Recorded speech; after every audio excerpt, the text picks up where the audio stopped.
Hello everyone, myself Kundan Misra welcomes you all at Wise IAS, India's most affordable platform for the preparation of various civil services examinations conducted across the country.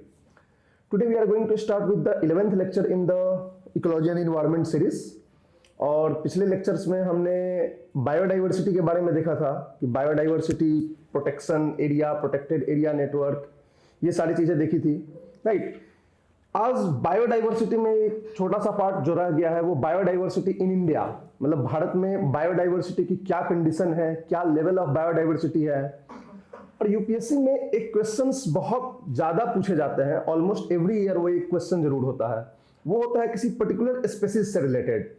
उस species की कोई uniqueness पूछ लेते हैं, या फिर वो critically endangered या इंडेंजर्ड है कि कौन सा स्टेटस है आईयूसीएन का, उसके बेसिस पे क्वेश्चंस पूछे जाते हैं। अब देखो, ये ऐसा क्वेश्चन है जिसको पूरी तरह से कवर करना पॉसिबल नहीं है। हर एक स्पेसीज जो क्रिटिकली इंडेंजर्ड या इंडेंजर्ड लिस्ट में है आईयूसीएन के, उसके बारे में याद रखना दिस इज वेरी डिफिकल्ट। पर फिर भी यूपीएससी पूछती है तो उसके लिए आपको दो काम करने हैं। फर्स्ट ऑफ ऑल कि जो भी इंपॉर्टेंट स्पीसीज हैं, जो खासकर हमेशा न्यूज में पूछे जाते हैं या बहुत इंपॉर्टेंट है और काफी खतरे में है एक्सटिंक्शन के, मतलब क्रिटिकली इंडेंजर्ड लिस्ट में है, उनके बारे में आप देख लो। दूसरा है कि करंट अफेयर से अपडेटेड रहो। कोई ऐसा स्पीसीज अगर यूपीएससी पूछ दिया क्वेश्चन में जो कि कभी सुना ही नहीं है, बिल्कुल अनसुना टाइप का, तो ज्यादातर टाइम वैसे स्पीसीज होते हैं जो न्यूज़पेपर में आए हुए होते हैं मगर जनरली लोग नहीं जानते हैं। तो न्यूज़पेपर करंट अफेयर्स को अपडेट करोगे तो उस तरह के जो स्टफ है वो आपको मिल जाएंगे।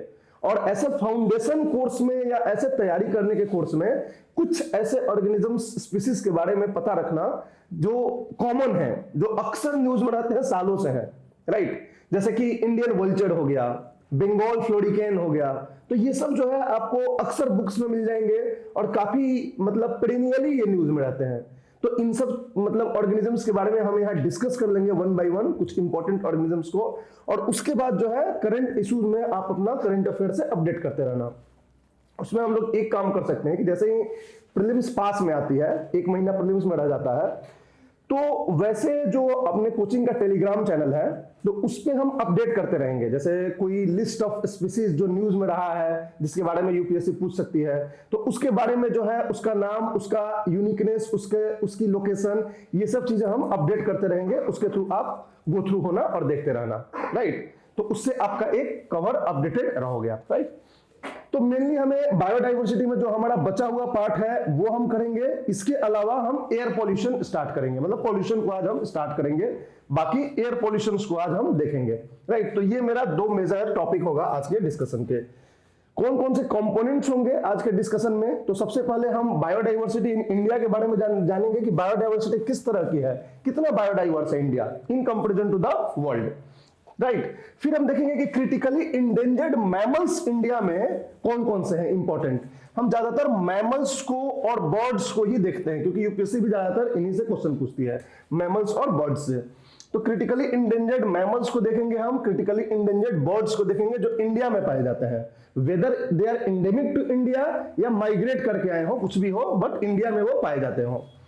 फिर हम आ जाएंगे अपना second topic, pollution and it's causes. Pollution क्या होता है, कौन कौन से कॉज होते हैं, कितने तरह का पॉल्यूशन होता है, कितने तरह के पॉल्यूटेंट्स होते हैं, उनको क्लासिफाई करेंगे। और ये करने के बाद हम एयर पॉल्यूशन पे आएंगे, सोर्स एंड इंपैक्ट्स पे। तो that would be the various components of discussion related to the two topics that we are going to cover in this class, ठीक है। तो चलो वन बाय वन हम स्टार्ट करते हैं। सबसे पहले extent of biodiversity. Extent of biodiversity मतलब कि how diverse India is. India का लैंड, टोटल वर्ल्ड के लैंड का कितना है, 2.4%। तो 2.4% ऑफ द लैंड एरिया पे 18% ह्यूमन पॉपुलेशन है और 7% of the total species, whether plant और एनिमल, जितने भी रिकॉर्डेड स्पेसीज हैं अभी तक अराउंड 1.8 मिलियन एंड मोर, उसका 7% जो है इंडिया के इंडेमिक है, मतलब इंडिया के ओरिजिनल है। तो this is the level of biodiversity of our country, ठीक। तो हमारे पॉपुलेशन लैंड एरिया के कंपैरिजन में 3 टाइम्स जो है हमारा बायोडाइवर्सिटी रिसोर्स है, इसीलिए इंडिया को मेगा डाइवर्स कंट्री बोलते हैं, मेगा डाइवर्स कंट्री। हमारे यहाँ अगर आपको मेंस में क्वेश्चन पूछ दे कि बायोडाइवर्सिटी, इंडिया के बायोडाइवर्सिटी पे आप लिखो, या कोई भी कहीं पे भी आपको क्वेश्चंस बायोडाइवर्सिटी पे हो जाए, तो सबसे पहले 2-3 टर्म्स इंडिया का याद रखना। India is a mega diverse countries. Mega diverse countries इसलिए है क्योंकि जो लैंड एरिया इंडिया का है उसके कंपैरिजन में जो डाइवर्सिटी है, बायोडाइवर्सिटी, वो ज्यादा है, 3 टाइम्स है। उसके बाद इंडिया जो है 4 बायोडाइवर्सिटी हॉटस्पॉट्स को शेयर करता है। कौन 4 बायोडाइवर्सिटी हॉटस्पॉट्स को इंडिया शेयर करता है? 1 बाय 1 बताओ। Sunderland, okay, Indo Burma, okay, eastern Himalayas और वेस्टर्न घाट्स। लेकिन याद रखना हमेशा ना सीक्वेंस में बताना। जैसा सुंडालैंड आपने फर्स्ट में बताया, सुंडालैंड का बड़ा ही छोटा हिस्सा इंडिया शेयर करता है, तो don't write in the first point as Sundaland, start करो वेस्टर्न घाट से।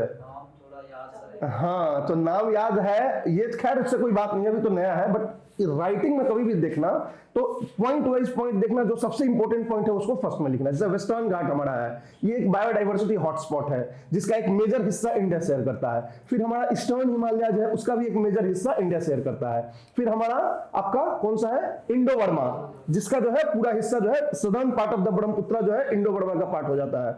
और फिर हमारा सुंडालैंड आता है जिसमें केवल निकोबार का छोटा सा पार्ट आता है, बाकी उसके नीचे Philippines and Indonesia, all the things जो है सुंडालैंड में आती है। तो वो हमारा सेकंड पॉइंट हो जाएगा कि हमारा बायोडाइवर्सिटी हॉटस्पॉट में 4 स्पॉट्स जो है वो हम शेयर करते हैं। तो ये सारी चीजें हो जाएंगी। 2.4% लैंड के हिसाब से 7% हमारा रिकॉर्डेड स्पीसीज है। In terms of faunal species, fauna मतलब animals, in terms of faunal species India का रैंक देखोगे तो इंडिया का 7th रैंक है मैमल्स के लिए, और 9th रैंक है बर्ड्स के लिए वर्ल्ड में, और 5th रैंक है रेप्टाइल्स के लिए।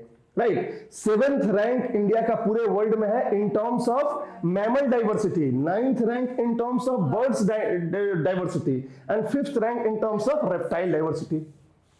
समझ रही बात है? अब देखो, बर्ड्स, मैमल्स और रेप्टाइल्स में इंडिया का रैंक 9th बर्ड्स में क्यों है, मैमल्स में ऊपर और रेप्टाइल्स में ऊपर क्यों है? इसके पीछे अगर इकोसिस्टम का थोड़ा सा आपको ध्यान होगा तो इसको देखना कि बर्ड्स जो है ज्यादातर ग्रासलैंड रीजन्स में पाए जाते हैं। ज्यादातर बर्ड्स ग्रासलैंड रीजन में पाए जाएंगे। इंडिया में ग्रासलैंड्स कम है। ग्रासलैंड्स मेनली जो है सवाना रीजन में है, टेम्परेट स्टेपी रीजन में है, तो इसलिए बर्ड्स की उतनी ज्यादा जो है हमारा ये नहीं है, डाइवर्सिटी नहीं है। हमारे यहाँ मैमल्स की डाइवर्सिटी है क्योंकि मैमल्स ज्यादातर फॉरेस्ट में पाए जाते हैं। रेप्टाइल्स की डाइवर्सिटी है क्योंकि हम ट्रॉपिकल रीजन है, हेवी रेनफॉल है, वेटलैंड्स हमारे यहाँ बहुत ज्यादा है, कोस्टल रीजन है, इसलिए रेप्टाइल्स ये सब चीजें हैं। तो ये सब जो है मैमल्स, बर्ड्स, रेप्टाइल्स, तो ये इंडिया का जो नेचर ऑफ इकोसिस्टम है उससे आप कनेक्ट कर सकते हो कि इंडिया की रैंकिंग कैसी है बायोडाइवर्सिटी में। समझ आ रही बात है? फाइन। अब हम, ये हमारा फॉनल डाइवर्सिटी था। अगर हम फ्लोरल डाइवर्सिटी में बात करते हैं तो वर्ल्ड में इंडिया का 10th रैंक है इन फ्लोरल डाइवर्सिटी, और एशिया में 4th जो है रैंक है इंडिया का। ठीक है, 11th of the world's known floral diversity जो है वो इंडिया के एंडेमिक है। Right, 11th of the world's known floral diversity. ठीक, तो फ्लोरल डाइवर्सिटी के टर्म्स में हम, ये हमारी रैंकिंग है। क्या हुआ? 11%, सॉरी 11th नहीं, 11% पूरे फ्लोरल डाइवर्सिटी जो वर्ल्ड का देखोगे ना उसका 11% डाइवर्सिटी हमारे कंट्री का है। जैसे हमने बात करी थी कि 7% टोटल बायोडाइवर्सिटी का, फ्लोरल प्लस फॉनल, केवल फ्लोरल डाइवर्सिटी की बात करोगे तो 11% है। क्यों? क्योंकि हमारा रीजन, हमारे पास डाइवर्स फॉरेस्ट इकोसिस्टम है। इंडियन फॉरेस्ट हम ज्योग्राफी में देखेंगे अभी, हम ट्रॉपिकल रेन फॉरेस्ट में भी आते हैं, ट्रॉपिकल मॉइस्ट डेसिडुअस भी आते हैं, ट्रॉपिकल ड्राई डेसिडुअस भी आते हैं। हमारे यहाँ हिमालय के माउंटेन के ऊपर जाओगे तो टेम्परेट डेसिडुअस भी फॉरेस्ट मिल जाएगा, और ऊपर जाओगे 2400 मीटर से ऊपर टेम्परेट कोनिफेरस फॉरेस्ट भी मिल जाएगा। मतलब वर्ल्ड में जितने तरह के फॉरेस्ट होते हैं वो सारे तरह के फॉरेस्ट हमारे कंट्री में पाए जाते हैं, और इसलिए हमारे फ्लोरल डाइवर्सिटी जो है बहुत हाई है। मतलब वर्ल्ड का 11% ऑफ द टोटल फ्लोरा जो है हमारे कंट्री में पाई जाती है, मात्र 2.4% लैंड होने के बाद भी। समझ आ रही बात है? तो ये सारी चीजें ज्योग्राफी को इंडिया के बायोडाइवर्सिटी को कनेक्ट करके आप इस तरह के आंसर्स को फॉर्म कर सकते हो। जब बायोडाइवर्सिटी पे, एक्सटेंट ऑफ बायोडाइवर्सिटी पे क्वेश्चन पूछे कि इंडिया के बायोडाइवर्सिटी की एक्सटेंट बताओ, क्यों बायोडाइवर्स है इंडिया। ये तो हो गया कि बायोडाइवर्सिटी इंडिया है ऐसी, this is the factual information about the biodiversity of India. अगर आपसे कॉन्सेप्ट पूछे, कारण पूछे कि क्यों इंडिया इतना बायोडाइवर्स है, तो क्या क्या कारण आप बताओगे? 1 by 1 सोच के बताओ। ट्रॉपिकल रीजन है, तो ट्रॉपिकल रीजन जो है उसकी वजह से हाई टेम्परेचर है और ह्यूमिडिटी है। तो when there is a high temperature and high humidity, तो बायोडाइवर्सिटी विल बी हाई, क्योंकि ग्रेडियंट्स ऑफ बायोडाइवर्सिटी में याद करो, जैसे जैसे लेटिट्यूड्स में हम बढ़ते हैं बायोडाइवर्सिटी घटती है, मतलब जितने कम लेटिट्यूड्स में होंगे बायोडाइवर्सिटी उतनी ज्यादा होगी। तो इंडिया का जो ट्रॉपिकल लोकेशन है, this is responsible for high biodiversity, number 1। दूसरा बताओ। हाँ, मतलब कि फॉरेस्ट डाइवर्सिटी इंडिया में कि जो रेनफॉल पैटर्न है वो इतनी ज्यादा डाइवर्स है, किसी किसी रीजन में 200-300 सेंटीमीटर से भी ज्यादा रेनफॉल है, कहीं पे 100 सेंटीमीटर है, कहीं पे 50 सेंटीमीटर है, कहीं पे 10 सेंटीमीटर है। तो जो diversity of the pattern of rainfall है हमारे कंट्री में, इसकी वजह से जो वेजिटेशन है वो भी डाइवर्स है, और वेजिटेशन डाइवर्स होगा तो इकोसिस्टम में जो फूड चेन होगा, जो स्पीसीज कंपोजिशन होगा, स्पीसीज डाइवर्सिटी होगी, वो भी हाई होगी। तो इंडिया के अलग अलग रीजन्स में, इंडिया को अगर देखोगे तो ऐसा लगेगा कि डिफरेंट डिफरेंट बायोजियोग्राफिक जोन्स को मिला के एक कंट्री बना दिया गया है। डिफरेंट कंट्रीज मिला के टाइप एक कंट्री बना दिया गया इंडिया में। इतना डाइवर्सिटी है इन टर्म्स ऑफ क्लाइमेट। तो climatic diversity is responsible for the biodiversity. क्यों? क्योंकि बायोडाइवर्सिटी डिपेंड करता है वहां के क्लाइमेट पे भी। समझ गए? Tropical regions, climatic variability, diversity. तीसरा फिजियोग्राफिक डाइवर्सिटी। फिजियोग्राफिक डाइवर्सिटी तो आप पढ़ चुके हो, कहीं पे माउंटेन्स है, कहीं पे प्लेन्स है, कहीं पे प्लेट्यूज है, मतलब डिफरेंट एलिवेशंस के लैंड पूरे इंडिया में है।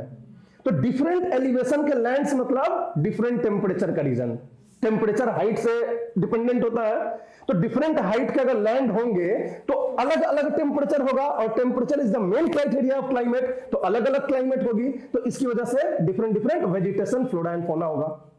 इसीलिए हिमालय रीजन्स में, हिमालयन रीजन्स में एक अलग ही डाइवर्स इकोसिस्टम होता है, हमारे नॉर्दर्न इंडियन प्लेन्स में एक अलग ही डाइवर्स इकोसिस्टम होता है, हमारे पेनिनसुलर प्लेट्यू में एक अलग ही डाइवर्स इकोसिस्टम होता है। पेनिनसुला में भी कोस्टल रीजन्स में चले जाओ तो इतना बड़ा हमारा कोस्ट है, तो मैरीन इकोसिस्टम भी वेल डेवलप्ड है हमारे यहाँ। मैंग्रोव फॉरेस्ट है हमारे यहाँ जो कि ब्रैकिश वाटर इकोसिस्टम्स को प्रमोट करता है। समझ में आ रही बातें? तो इसकी वजह से हमारा बायोडाइवर्सिटी हाई है। So these are the reasons: physiographic diversity, climatic diversity, tropical location, all these things are responsible for high biodiversity in our country. लेकिन लॉस ऑफ बायोडाइवर्सिटी भी उसी लेवल पे है। लॉस ऑफ बायोडाइवर्सिटी हॉटस्पॉट का एक signature होता है, एक मतलब फैक्टर होता है कि लॉस 70% से ज्यादा होना चाहिए। 4 बायोडाइवर्सिटी हॉटस्पॉट में हम क्यों लाई कर रहे हैं? क्योंकि हमारे यहाँ डिस्ट्रक्शन भी बहुत ज्यादा है। क्यों ज्यादा डिस्ट्रक्शन है? पॉपुलेशन हाई है। पॉपुलेशन हाई है तो डेमोग्राफिक लोड बहुत ज्यादा है। डेमोग्राफिक लोड होने की वजह से क्या हो रहा है कि आप काट रहे हो जंगलों को सेटलमेंट के लिए, इंडस्ट्रियलाइजेशन के लिए, लाइवलीहुड के लिए। तो एक तो ये बात हो गई कि हाई पॉपुलेशन है। दूसरा एग्रो रूरल इकोनॉमी है। एग्रो रूरल इकोनॉमी मतलब कि मैक्सिमम पॉपुलेशन हमारा जो है एग्रीकल्चर पे डिपेंडेंट है, और जब भी एग्रीकल्चर पे आपका पॉपुलेशन डिपेंडेंट है तो आप क्या करोगे? जंगल काट के एग्रीकल्चरल लैंड बनाओगे। अगर सब लोग सर्विसेज इंडस्ट्रीज पे डिपेंडेंट होता, इंडस्ट्रीज पे डिपेंडेंट होता, तो हम इतने एग्रीकल्चरल लैंड की हमें जरूरत नहीं होती। तो the need of agricultural land is causing the degradation and deforestation in our country. तो इसकी वजह से बायोडाइवर्सिटी का लॉस भी ज्यादा है, इसलिए हम हॉटस्पॉट में आ जाते हैं। तो इन सारी चीजों को कनेक्ट करके आप इस पूरे फ्रेम करोगे, क्योंकि ये पीटी में क्वेश्चन है कि मेंस में ज्यादा क्वेश्चन आ सकता है। मेगा डाइवर्स कंट्री इंडिया है, इसके कारण बताओ, इसके क्या क्या मतलब फैक्टर्स हैं रिस्पॉन्सिबल है for the mega diverse country as a India. ये सब चीजें आप लिख लोगे, समझ में आ जाएगी, कनेक्ट कर लोगे। एक क्वेश्चन लिखो, खुद से ट्राई करना घर पे। Highlight the factors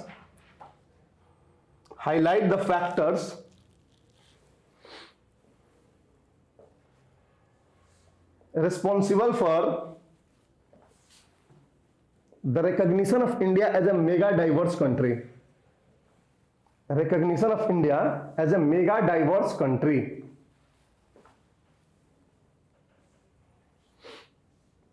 Also discuss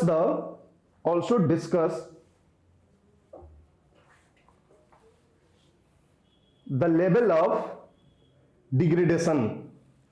also discuss the level of degradation. इसको 250 वर्ड में आप लोग खुद से लिख के आना, और कल क्लास के बाद ना कॉपी चेक करा लेना एक एक क्वेश्चन, ठीक है?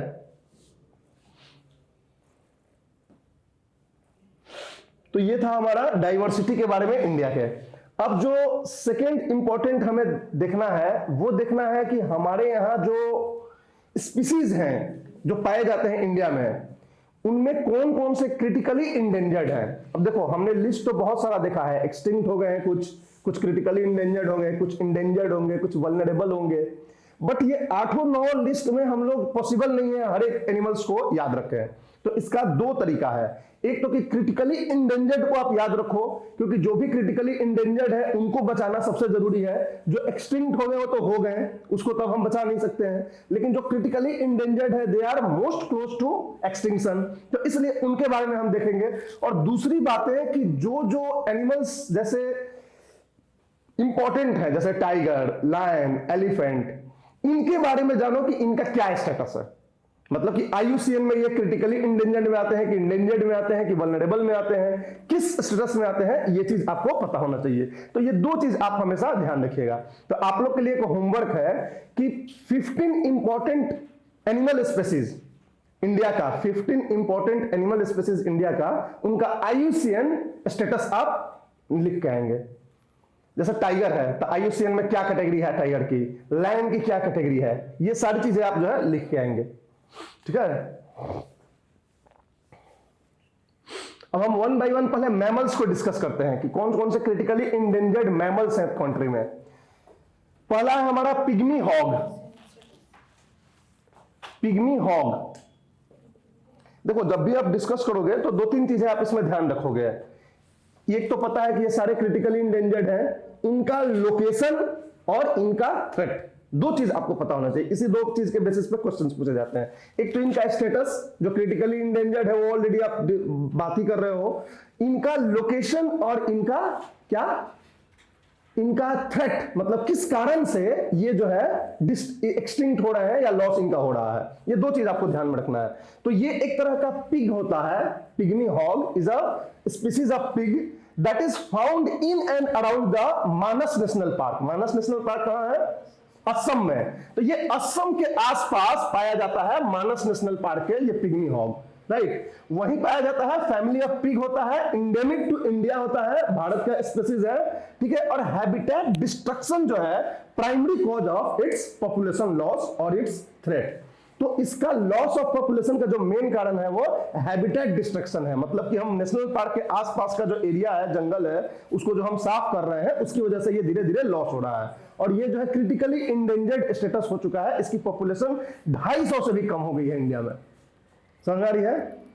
तो इसलिए इसको क्रिटिकली इंडेंजर्ड के लिस्ट में रखा गया है IUCN। वो भी देखना है कि मतलब इसका क्या फंक्शन था हमारे उसमें, क्या नहीं, ये देखना है तो कुछ ही स्पीसीज का, जैसे इंडियन वल्चर्स का, वल्चर्स को अगर पढ़ोगे तो वल्चर्स में आपको पता होना चाहिए कि ये स्कैवेंजर्स होते हैं। ये लोग जो है, ये जो डेड एनिमल्स हैं इनको खाते हैं, तो इसलिए ये हमारे इकोसिस्टम में बहुत इंपॉर्टेंट है। तो one by one her species का आपको इंपॉर्टेंटली नहीं देखना है। अब इनका भी एक यही काम होता है, मतलब गंदा जो गंदगी साफ करते हैं एक तरह से ये, ठीक है, उसको खा के चाहे जो भी बोलो, तो ये तरीके से ये जो है पिग्मी हॉग इंपॉर्टेंट होते हैं। तो हर एनिमल स्पेसीज या बर्ड स्पेसीज का आपको रोल इकोसिस्टम में नहीं पूछा जाता है जनरली, क्योंकि वो थोड़ा डिटेल हो जाता है, इन्वायरमेंटल एजुकेशन का पार्ट हो जाता है। हम लोग जो है ऊपर ऊपर पढ़ रहे हैं, हम लोग को करंट इश्यूज देखना है, किस कारण से ये लॉस हो रहे हैं, कहां पाए जाते हैं। तो मानस नेशनल पार्क के आसपास असम में पाए जाते हैं, और हैबिटेट डिस्ट्रक्शन जो है primary cause of loss of their population है। और ये क्रिटिकली इंडेंजर्ड लिस्ट में आ गए हैं, 250 से भी कम इनकी पॉपुलेशन हो गई है इंडिया में। समझ आ रही बात है। नेक्स्ट आता है हमारा कोंडाना रैट। कोंडाना रैट ये एक तरह का रोडेंट्स है, रैट की पॉपुलेशन होती है।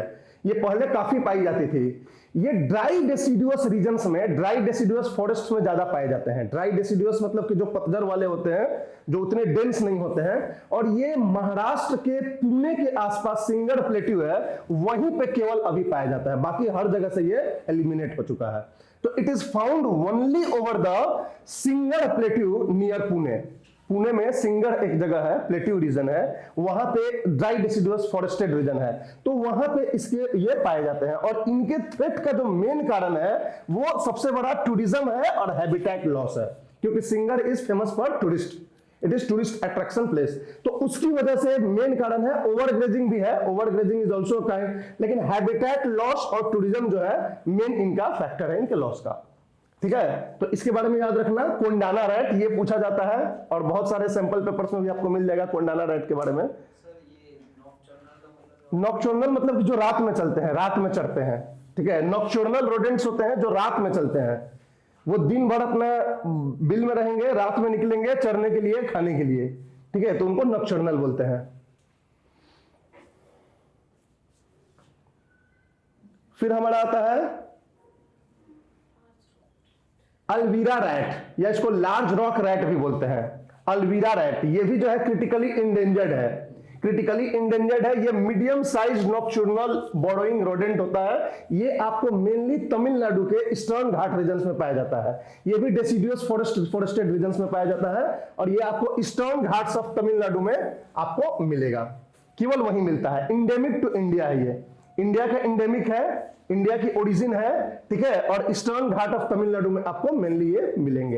And they are also critically endangered. इनके बारे में याद रखना, नाम और उनका लोकेशन, ये दो चीज भी याद रखोगे तो ये सही चलेगा, ठीक है। हैबिटेट लॉस की वजह से ये भी जो है बर्बाद हो रहे हैं।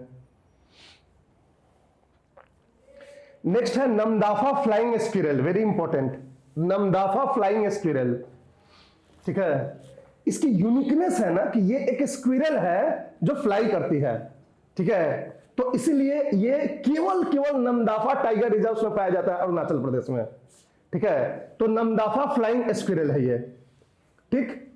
ये Namdapha tiger reserve in Arunachal Pradesh, squirrel है जो कि फ्लाई करती है, ठीक। Hunting for food is a primary threat, वहां पे इसको लोग हंटिंग करते हैं खाने के लिए, और इसकी वजह से ये खतरे में आ गई है एक्सटिंक्शन के, राइट। और इसको बचाने के लिए काफी वहां पे हंटर्स को, पोचर्स को, उनको मतलब कर्ब करना, काफी गवर्नमेंट जो है सीरियस है नमदाफा फ्लाइंग स्क्विरल को बचाने के लिए। नमदाफा टाइगर रिजर्व्स जो है ये एक बहुत ही इंपॉर्टेंट टाइगर रिजर्व्स है, बहुत ही इंपॉर्टेंट है। इसकी इंपॉर्टेंस क्या है कि नमदाफा जो है, पहले क्वेश्चंस भी पूछ चुका है, फिर भी पूछ सकता है कि नमदाफा एक ऐसा रीजन है टाइगर रिजर्व से अरुणाचल प्रदेश में जिसको आप स्टडी करोगे ऊपर से नीचे तक तो वर्ल्ड के सारे फॉरेस्ट रीजन वहां आपको मिल जाएंगे। मतलब सबसे जो लोअर हाइट पे वहां पे ट्रॉपिकल रेन फॉरेस्ट मिल जाएगा, उसके ऊपर जाओगे तो ट्रॉपिकल डेसिडुअस फॉरेस्ट मिल जाएगा, उसके ऊपर जाओगे तो टेम्परेट डेसिडुअस फॉरेस्ट मिल जाएगा, उसके ऊपर जाओगे तो टेम्परेट कोनिफेरस फॉरेस्ट मिल जाएगा, उसके ऊपर जाओगे तो स्नो पे जो टुंड्रा रीजन में मोस एंड लाइकेन्स होते हैं वो मिल जाएंगे। मतलब कि every kind of forest, every kind of climate is found in the Namdapha tiger reserve. Namdapha tiger reserve में वर्ल्ड के सारे जो फॉरेस्ट रीजन्स टाइप होते हैं वो सब नमदाफा टाइगर रिजर्व में पाए जाते हैं। ये क्वेश्चंस 2015 में पूछा था कि which of the following tiger reserves have all the, और the national park have all the forest types from equatorial to the temperate and coniferous, सब पाए जाते हैं इसमें। ग्रासलैंड्स भी बीच में पाए जाते हैं उसी रीजन में, तो जो उसका एरिया है नमदाफा टाइगर रिजर्व का, उस एरिया में। Next is Malabar civet. Malabar civet एक कैट फैमिली से रिलेटेड ये एनिमल होता है जो मेनली आपको वेस्टर्न घाट्स में पाया जाता है। मालाबार का जानते ही हो, मालाबार कोस्ट वेस्टर्न घाट में है, केरला रीजन्स में, तो वहीं पे केवल ये पाया जाता है। रेयरेस्ट मैमल्स होता है वर्ल्ड का ये, रेयरेस्ट मैमल्स। रेयरेस्ट मैमल किसको बोलते हैं? रेयर स्पेसीज एक कंसेप्ट होता है इकोसिस्टम में। रेयर स्पेसीज का मतलब होता है वो स्पेसीज जो काफी रेस्ट्रिक्टेड जगह में पाया जाता है और बहुत कम पॉपुलेशन उसका होता है वर्ल्ड में, तो उसको रेयर स्पेसीज बोलते हैं। स्पेसीज जनरली कई जगहों पे पाई जाती है पूरे वर्ल्ड में, डिस्ट्रीब्यूशन होता है उनको, लेकिन वो स्पेसीज जिनका डिस्ट्रीब्यूशन या तो बहुत ही रेस्ट्रिक्टेड हो या अगर स्कैटर्ड भी हो तो उनकी पॉपुलेशन जो है बहुत कम हो कहीं पे भी, तो रेयर स्पेसीज जो होते हैं वो हमेशा एक्सटिंक्शन के लिए वो खतरे में होते हैं, मगर उनको कंजर्व करना और आइडेंटिफाई करना इसलिए जरूरी होता है। तो ये वर्ल्ड का एक रेयरेस्ट मैमल्स में आता है ये, ठीक है। मालाबार साइवेट इसे बोलते हैं। ये वेस्टर्न घाट्स केरला में ये जनरली पाया जाता है। ये भी नॉक्टर्नल इन नेचर होता है, रात में चरने वाला। मेन जो इसका है ये डिफॉरेस्टेशन, उस रीजन में पता ही है वेस्टर्न घाट का डिफॉरेस्टेशन बहुत ज्यादा हो रहा है, इसलिए हॉटस्पॉट है वो वेस्टर्न घाट। डिफॉरेस्टेशन और commercial plantation is the major threat. Commercial plantation यानी कि फॉरेस्ट वोरेस्ट काट के और आप जो है कुछ खेती बो रहे हो बेचने के लिए, तो दैट इज कमर्शियल प्लांटेशन। जैसे कॉफी का हो गया, टी का हो गया कल्टीवेशन, तो इसके लिए ये मेन कारण है जिसकी वजह से कि ये धीरे धीरे एक्सटिंक्शन के कगार पर जा रहा है। It is critically endangered under the IUCN red list. समझ में आ रही बात है? तो ये सब नाम याद रखना जितना जितना आपको बोला गया है। मालाबार साइवेट, फिर आता है हमारा the Sumatran rhinoceros. Sumatran rhinoceros, Sumatran rhinoceros, जावन राइनोसेरस, ये सब जो होते हैं मोस्ट इंडेंजर्ड लिस्ट में होते हैं। ये जितने भी स्पेसीज होते हैं राइनोसेरस के उसमें सबसे छोटा होता है ये, और सबसे इंडेंजर्ड है सुमात्रन राइनोसेरस। ये ऐसा माना जाता है कि इंडिया से ये एक्सटिंक्ट हो चुका है, क्योंकि ये अब दिखता नहीं है हमारे यहाँ। इंडिया से रीजनल एक्सटिंक्शन एक होता है, रीजनली एक्सटिंक्ट, इसका मतलब कि किसी एक पर्टिकुलर कंट्री से वो एक्सटिंक्ट हो गया, वहां नहीं मिल रहा है। तो ऐसा माना जाता है कि ये इंडिया से एक्सटिंक्ट हो गया है, लेकिन अभी IUCN ने इसको नहीं माना है, इसलिए IUCN की क्रिटिकली इंडेंजर्ड रेड लिस्ट में आता है। ठीक है, और ये कहां मिलता है? Foothills of Himalayas and north east regions में। नॉर्थ ईस्ट रीजन्स में, नागालैंड, इन सब रीजन्स में आपको ये मिलेगा, असम के रीजन्स में। फुटहिल्स जो हिमालय का होते हैं ना, मतलब हाइट पे नहीं, फुटहिल्स का क्या मतलब होता है? जैसे जहां से पहाड़ स्टार्ट हो रहा है, पहाड़ स्टार्ट होने के पहले जो प्लेन एरियाज होता है, इसको जो है फुटहिल्स बोलते हैं, राइट? तो ये जो है मानस उनस टाइगर रिजर्व्स के आसपास भी ये सब मिलते हैं। ठीक है, इसको बोलते हैं सुमात्रन राइनोसेरस। उसके बाद हमारा आता है कश्मीरी स्टैग, हंगूल। ठीक है, कश्मीरी स्टैग, ये एक रेड डियर का स्पीसीज है, राइट? जो कश्मीर वैली में मेनली मिलता है, फाउंड इन कश्मीर वैली या चंबा रीजन ऑफ हिमाचल प्रदेश में। हिमाचल प्रदेश में जो चंबा डिस्ट्रिक्ट है, और उसके बाद आपको लाहौल एंड स्पीति के पास, उसके बाद कश्मीर वैली में मेनली आपको मिलते हैं। दे आर कश्मीरी स्टैग और hangul. They are very important because they are the state animal of Jammu and Kashmir. Jammu and Kashmir के ये स्टेट एनिमल है, और हैबिटेट लॉस और पोचिंग जो है मेजर थ्रेट है। पोचिंग इनका बहुत होता है। पोचिंग जानते हो ना, इलीगल हंटिंग, जो उसके सिंग बेचने के लिए, स्किन बेचने के लिए, इसको पोचिंग बोलते हैं। तो ये जो है मेजर कारण है इनके एक्सटिंक्शन का, इनके लॉस का। ठीक, तो ये भी क्रिटिकली इंडेंजर्ड में आते हैं, कश्मीरी स्टैग या हंगूल, काफी न्यूज में रहते हैं, इनके बारे में आप याद रखना। क्योंकि जम्मू एंड कश्मीर गवर्नमेंट या सेंट्रल गवर्नमेंट ने बहुत ही सीरियस कदम उठा रहे हैं इनको बचाने के लिए, कश्मीरी हंगूल को बचाने के लिए। वहां का लोकल नेम इनको हंगूल बोलते हैं, कश्मीरी स्टैग हम लोग बोलते हैं। रेड डियर की ये एक स्पीसीज होती है, याद रहेगा। अब आते हैं हम बर्ड्स के पास। ये थे हमारे मेजर मैमल्स थे, ठीक। अब बर्ड्स को हम देखते हैं। देखो और भी मैमल्स हैं क्रिटिकली इंडेंजर्ड, बट उनके बारे में जो बहुत न्यूज में नहीं रहते हैं, तो आपको याद रखने की जरूरत नहीं है। मगर करंट अफेयर्स में अगर कोई भी आता है ऐसा मैमल जो क्रिटिकली इंडेंजर्ड है, तो आपको ध्यान रखना है। क्या? ब्लैक बक वो क्रिटिकली इंडेंजर्ड नहीं है, वो वल्नरेबल कैटेगरी में है बहुत इंपॉर्टेंट। ब्लैक बक को आप मान नहीं सकते हो, लेकिन वो वल्नरेबल में आता है। क्रिटिकली इंडेंजर्ड, उसके बाद वल्नरेबल। हाँ, न्यूज में रहता है, तो उसके बारे में जैसे याद रखना। मैंने क्या बोला कि क्रिटिकली इंडेंजर्ड तो चलो बहुत इंपॉर्टेंट हो गया, अगर कोई वल्नरेबल है लेकिन न्यूज में रह रहा है, तो उसके बारे में भी याद रखना। जैसे आपको पता होना चाहिए कि ब्लैक बक जो है IUCN के वल्नरेबल ग्रुप में आता है। तीन बताया था ना, क्रिटिकली इंडेंजर्ड और वल्नरेबल। तो वल्नरेबल में आता है क्योंकि इनकी पॉपुलेशन जो है अभी बहुत कम नहीं है, क्योंकि ये राजस्थान में काफी पाए जाते हैं ब्लैक बक। लेकिन ये है कि ये न्यूज में रहते हैं, तो सलमान खान की वजह से न्यूज में रहते हैं, ठीक। दूसरी बात है कि ये जो ब्लैक बक होता है वहां के लोगों के लिए ये सेक्रेड होता है, ठीक है। सेक्रेड स्पीसीज में ये आते हैं, वहां के लोग इनको पूजा करते हैं ब्लैक बक को, तो इसलिए ये ज्यादातर जो है न्यूज में रहते हैं और इंपॉर्टेंट होते हैं, ठीक है। Critically endangered birds in India, critically endangered birds जिसमें सबसे ज्यादा न्यूज में रहता है great Indian bustard. Great Indian bustard ये जो है राजस्थान गवर्नमेंट का मस्कट भी है, वहां का स्टेट बर्ड भी है। Great Indian bustard one of the heaviest flying bird है, ये हेवीएस्ट फ्लाइंग बर्ड में आता है। जैसे ऑस्ट्रिच होता है, बर्ड होता है जो कि वो जनरली चलता है, लेकिन ये जो है उड़ते भी हैं, ग्रेट इंडियन बस्टर्ड, और ये हेवीएस्ट फ्लाइंग बर्ड्स में आते हैं, ठीक है। लेकिन इनका भी लॉन्ग लेग्स होता है, ऑस्ट्रिच की तरह दिखते हैं। ये जो होते हैं ड्राई ग्रासलैंड्स ऑफ राजस्थान और गुजरात में ये पाए जाते हैं। राजस्थान के ड्राई ग्रासलैंड में, रन ऑफ कच्छ में, इन सब रीजन्स में जनरली आपको ग्रेट इंडियन बस्टर्ड पाए जाते हैं। हंटिंग इनका बहुत बड़ा कारण है। हैबिटेट लॉस, देखो हैबिटेट लॉस तो सबके लिए होता है। हैबिटेट लॉस तो मैंने पहले शुरू में ही बताया था कि habitat loss is the main cause of the extinction of species, किसी भी स्पीसीज का। उसके अलावा ये हंटिंग याद रखना, इसके हंटिंग की वजह से ये धीरे धीरे जो है ये क्रिटिकली इंडेंजर्ड में आ गए हैं IUCN के, राइट। ये इंपॉर्टेंट है great Indian bustard. Heaviest, one of the heaviest flying bird होता है वर्ल्ड में, इंडिया का हेवीएस्ट फ्लाइंग बर्ड है ये। उसके बाद जो है ड्राई ग्रासलैंड्स ऑफ राजस्थान और गुजरात में पाया जाता है, ठीक है। और ये हंटिंग जो है प्राइमरी थ्रेट होता है इसका। क्लियर रहेगा ग्रेट इंडियन बस्टर्ड के बारे में। उसके बाद होता है बंगाल फ्लोरिकैन। बंगाल फ्लोरिकैन ये भी एक रेयर बस्टर्ड स्पेसीज है, ठीक है। ये जो है काफी मतलब इंटरेस्टिंग जानवर होते हैं। ये जो है मेटिंग डांस के लिए अपने जाने जाते हैं, मतलब इनके जो मेल होते हैं ना अपने फीमेल पार्टनर्स को अट्रैक्ट करने के लिए डांस करते हैं, ठीक है। तो ये बिहेवियर होता है एक इनका, तो इसके लिए ये फेमस होते हैं। तो ये मेटिंग डांस स्पेसीज इनको बोलते हैं। बहुत सारे स्पेसीज जो इकोलॉजी लेवल पे जाओगे ना तो उनके बिहेवियर की हम स्टडी करते हैं कि what they do to attract their female, what they do to whatever mating and all. तो इनका जो है मेटिंग डांस फेमस होता है। रेयर बस्टर्ड स्पेसीज होते हैं ये। इंडिया, नेपाल और कंबोडिया के नेटिव हैं। ये केवल इंडिया में नहीं पाए जाते हैं, नेपाल और कंबोडिया में भी पाए जाते हैं। और ये असम में, यूपी में, अरुणाचल प्रदेश के जो ग्रासलैंड रीजन्स हैं वहां पे ये ज्यादातर पाए जाते हैं।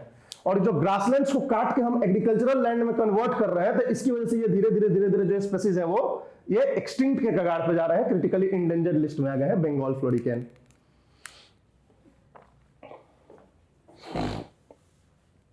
बंगाल फ्लोरिकैन याद रखना, ये इंपॉर्टेंट है, अभी न्यूज में कुछ दिन पहले भी था। ये फॉरेस्ट आउलेट। फॉरेस्ट आउलेट जो है इसकी क्या खासियत थी कि ये 100 साल तक दिखाई नहीं कहीं पे, फिर जाके 1997 में इंडिया में ये दिखा, ठीक है, फॉरेस्ट आउलेट।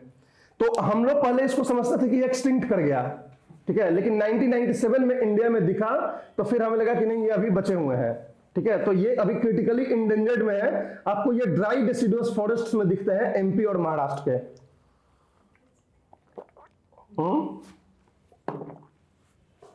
देखो कितना एकदम बेचारा की तरह देख रहा है, ठीक है। तो this is forest owlet.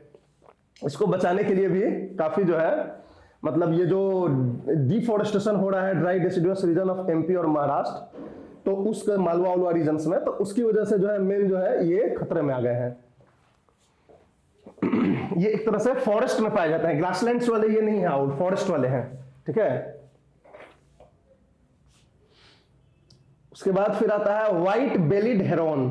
White bellied Heron, ठीक है। ये जनरली जो है रिवर के जो सैंडबार्स होते हैं, रिवर या सिल्ट से जो रिवर के किनारे सैंडबार्स बने होते हैं, या इनलैंड लेक्स जो होते हैं, ठीक है, तो वहां पे ज्यादातर ये पाए जाते हैं। क्रेन की तरह होते हैं ये, ठीक है। तो ये जो है व्हाइट बेलिड हेरोन, मतलब कि इनका जो पेट होता है वो व्हाइट कलर का होगा। ये पेट जो होगा इनका व्हाइट कलर का होगा। तो व्हाइट बेलिड हेरोन जो होता है ये मेनली असम और अरुणाचल में पाया जाता है। एक्सट्रीमली रेयर बर्ड है, ठीक है। और यहीं पे असम और अरुणाचल प्रदेश का जो वेटलैंड रीजन है, जैसे इनलैंड लेक हुआ या कोई रिवर्स के अंदर जो है बन गया जैसे सैंडबार से कोई आइलैंड, तो उस जगह पे ये ज्यादातर पाए जाते हैं, ठीक। और मेजर थ्रेट जो है इनका वेटलैंड्स का डिग्रेडेशन है। उधर का जो वेटलैंड्स है, इनलैंड लेक्स हैं, इनको जो रिक्लेम कर रहे हैं, डिग्रेड करते हैं, उसकी वजह से ये जो है एक्सटिंक्शन के कगार पे आ गए हैं, राइट। व्हाइट बेलिड हेरोन भी पहले क्वेश्चन भी पूछ चुका है और अभी भी न्यूज में रहता है, तो इसके बारे में ध्यान रखना। क्योंकि असम और अरुणाचल पे देखो, कोई भी एक ये याद रखना ट्रिक यूपीएससी में, नॉर्थ ईस्ट से रीजन से कोई क्वेश्चन अगर न्यूज में रहा ना तो वो बहुत पूछता है यूपीएससी।